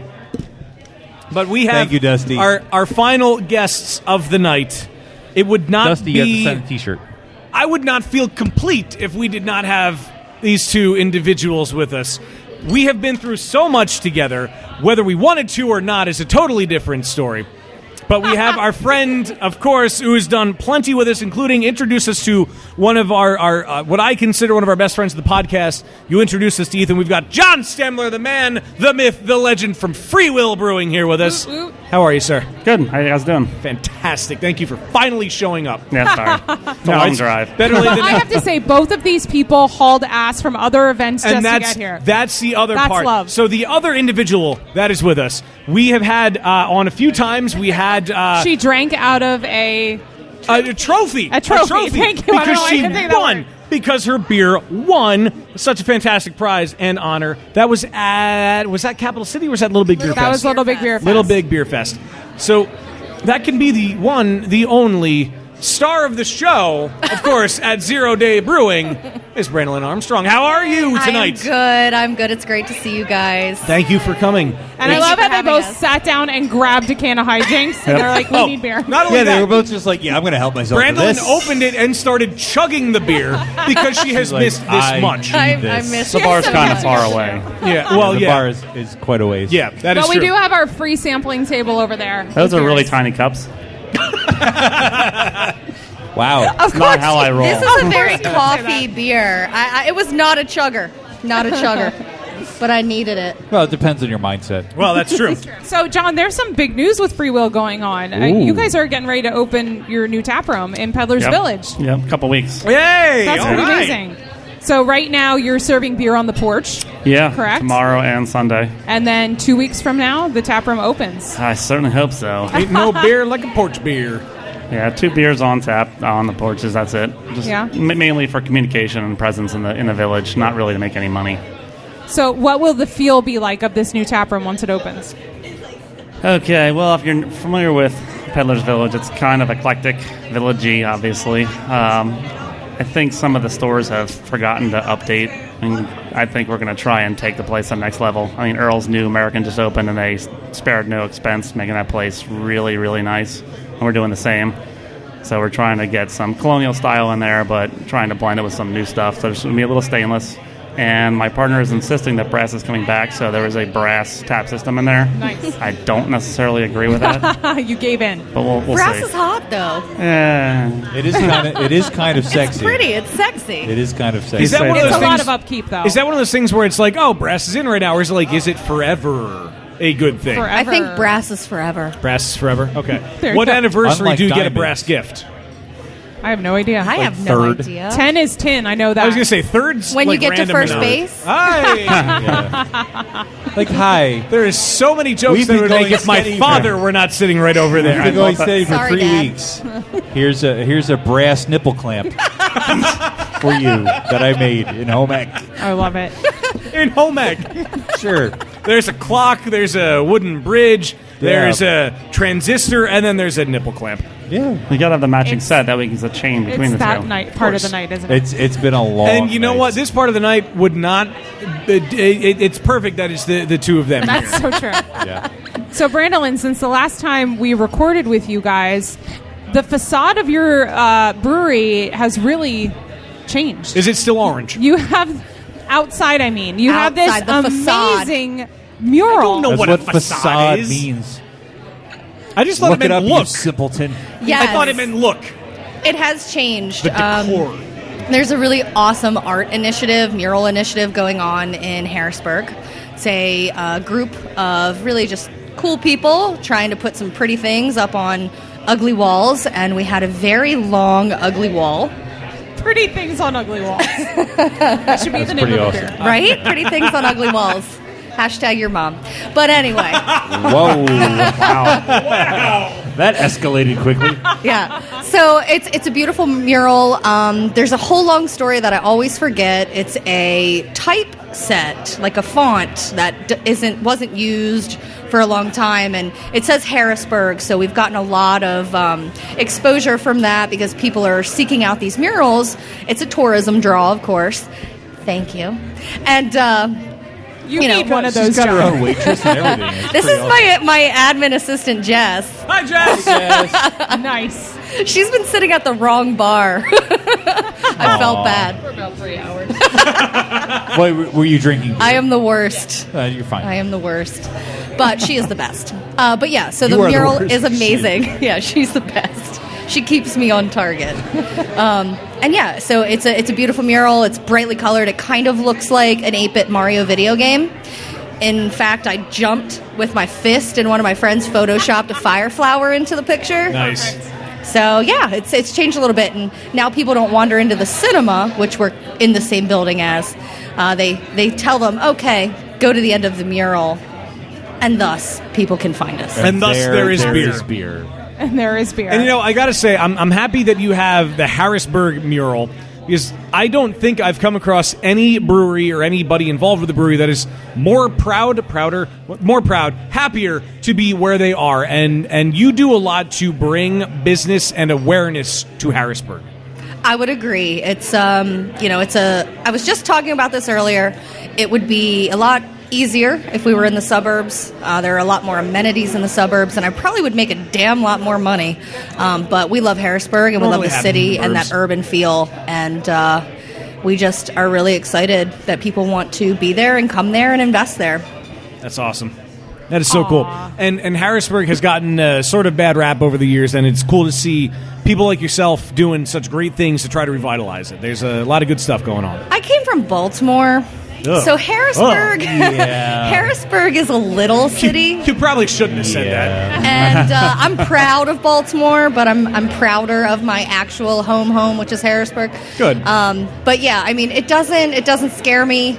A lot of people always bring up, violence or crime, and I'm going to reiterate again something I said earlier. I would rather work, play, live, own a business in a city where a stabbing, a mugging, or a shooting makes the news than in a city where there's too many of them to be newsworthy. Ooh, that's because a good it does point. not mean that they're not happening. It just means that it's not big. It's not as big of a deal. Right. So That I is a will very good still point. promote the positives of Harrisburg, which is small business, very, very involved residents, and the river and beautiful amenities. So, on a lighter note, did you see our shirts yet?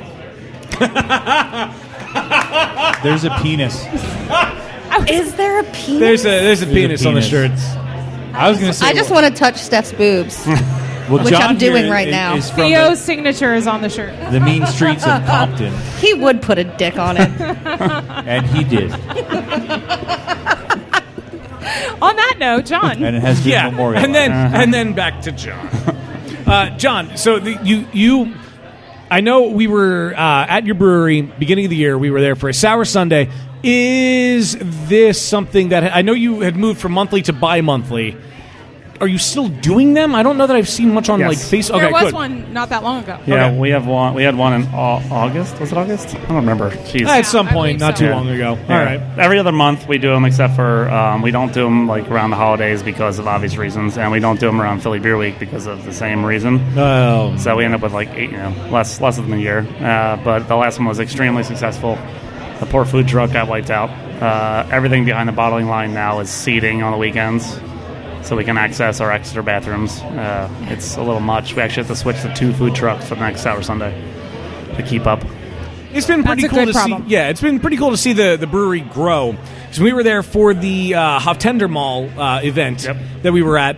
The brew space was much different than it was the next time. Every we went time in. we're there, Yeah, more it just, crap there's gets more shoved stuff into that involved. You go to space. Free Will and you look through the windows into the brewery. You're like, wait a minute, that wasn't there before. Yeah. That wasn't there before. I guess I should That tell you wasn't about the there bar we before. built in the brew house then, huh? Oh, Jesus. Oh, yes, that's right. The You second probably bar. should. Yeah, we put a 16-foot stainless bar that's got tile inserts in the front. It's all stainless, so you can wash it down with a hose. And we split all the beer lines and all the wine lines, so you can get everything in the brew house area on weekends as well.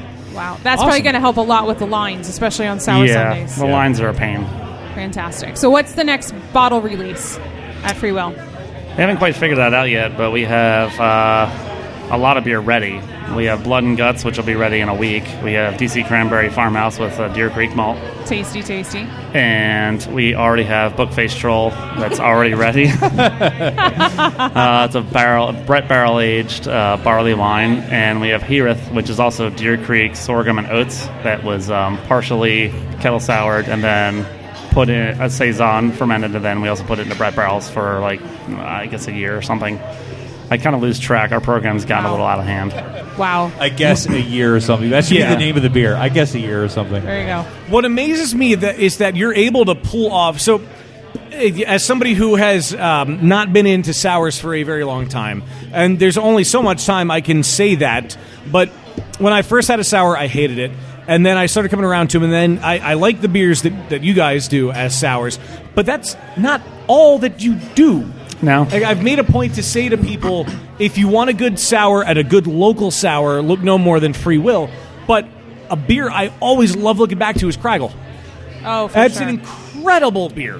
Straightforward IPA. Right. Yeah. But it's executed so well. very good. It is a very good I like IPA. it. So I've come across breweries who have concentrated on one thing and left the others is kind of like, yeah, we'll do it. But you guys don't do that. Like, sours are there, but then you also put the time and effort that you should into the other beers. Yeah, I like to challenge ourselves as much as possible. Good. That's awesome. And we like beer, all beer, so might as well make all beer. Yeah, that's incredible. And we couldn't be happier to have you guys as part of the history of Beer Busters, and you guys have done a lot to help us get to where we are.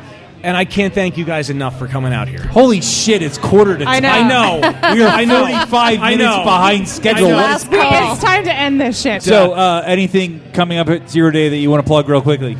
Shit, our 14% Blue Agave Saison that we aged in añejo tequila barrels is coming fucking out awesome. soon. 14%. So yeah, I'll be there. soon, Go to Zero Day, TBD. Get fucked up. Take it with you when you're hiking the Appalachian Trail. Oh my No. God. Don't do that. Don't do that. Yes. So this, and I've never been more sad to say this. I don't know what's happening. I man. know, but this is the end of such a great podcast that we have done. And is this the end? I've got a while to edit it. And No, it's not the end. Jen says it's not the end. It's not the end. Why is it not the end? Come on, Jen. She's got like more shit. No, it's the end. We need to end this. All right. No, I think she's So- drunk. Probably. She's just drunk. Probably. And there's a lot of thanks that I need to give before we start going into the end of everything. First and absolute foremost, Oh boy. Steph and Wayne. Thank you guys. Hey, what's up? We started a tiny thing in Steph's basement to try to advertise, to try to promote your home brews when you wanted to start your own brewery. Myself and radio when I foolishly had radio as my career option, and Wayne's design stuff. Yep. Stuff. Design Indeed. stuff. Design stuff. The Zed Lab. Is that still a thing? Do you still do the Zed Lab? It's still there. There's a cool Frankenstein picture. That's cool. On the homepage. It's but almost Halloween. That makes sense now. Yeah. Whatever. But we have. I actually get paid to do that stuff now, so That's I'm cool. fine. We have grown well beyond that, and almost everything I do in my life is because I want to further Beer Busters. And it's incredible that we've come this far. And to the audience that is still remaining, we can't thank you guys enough for supporting us. Yay! You know what, Dan?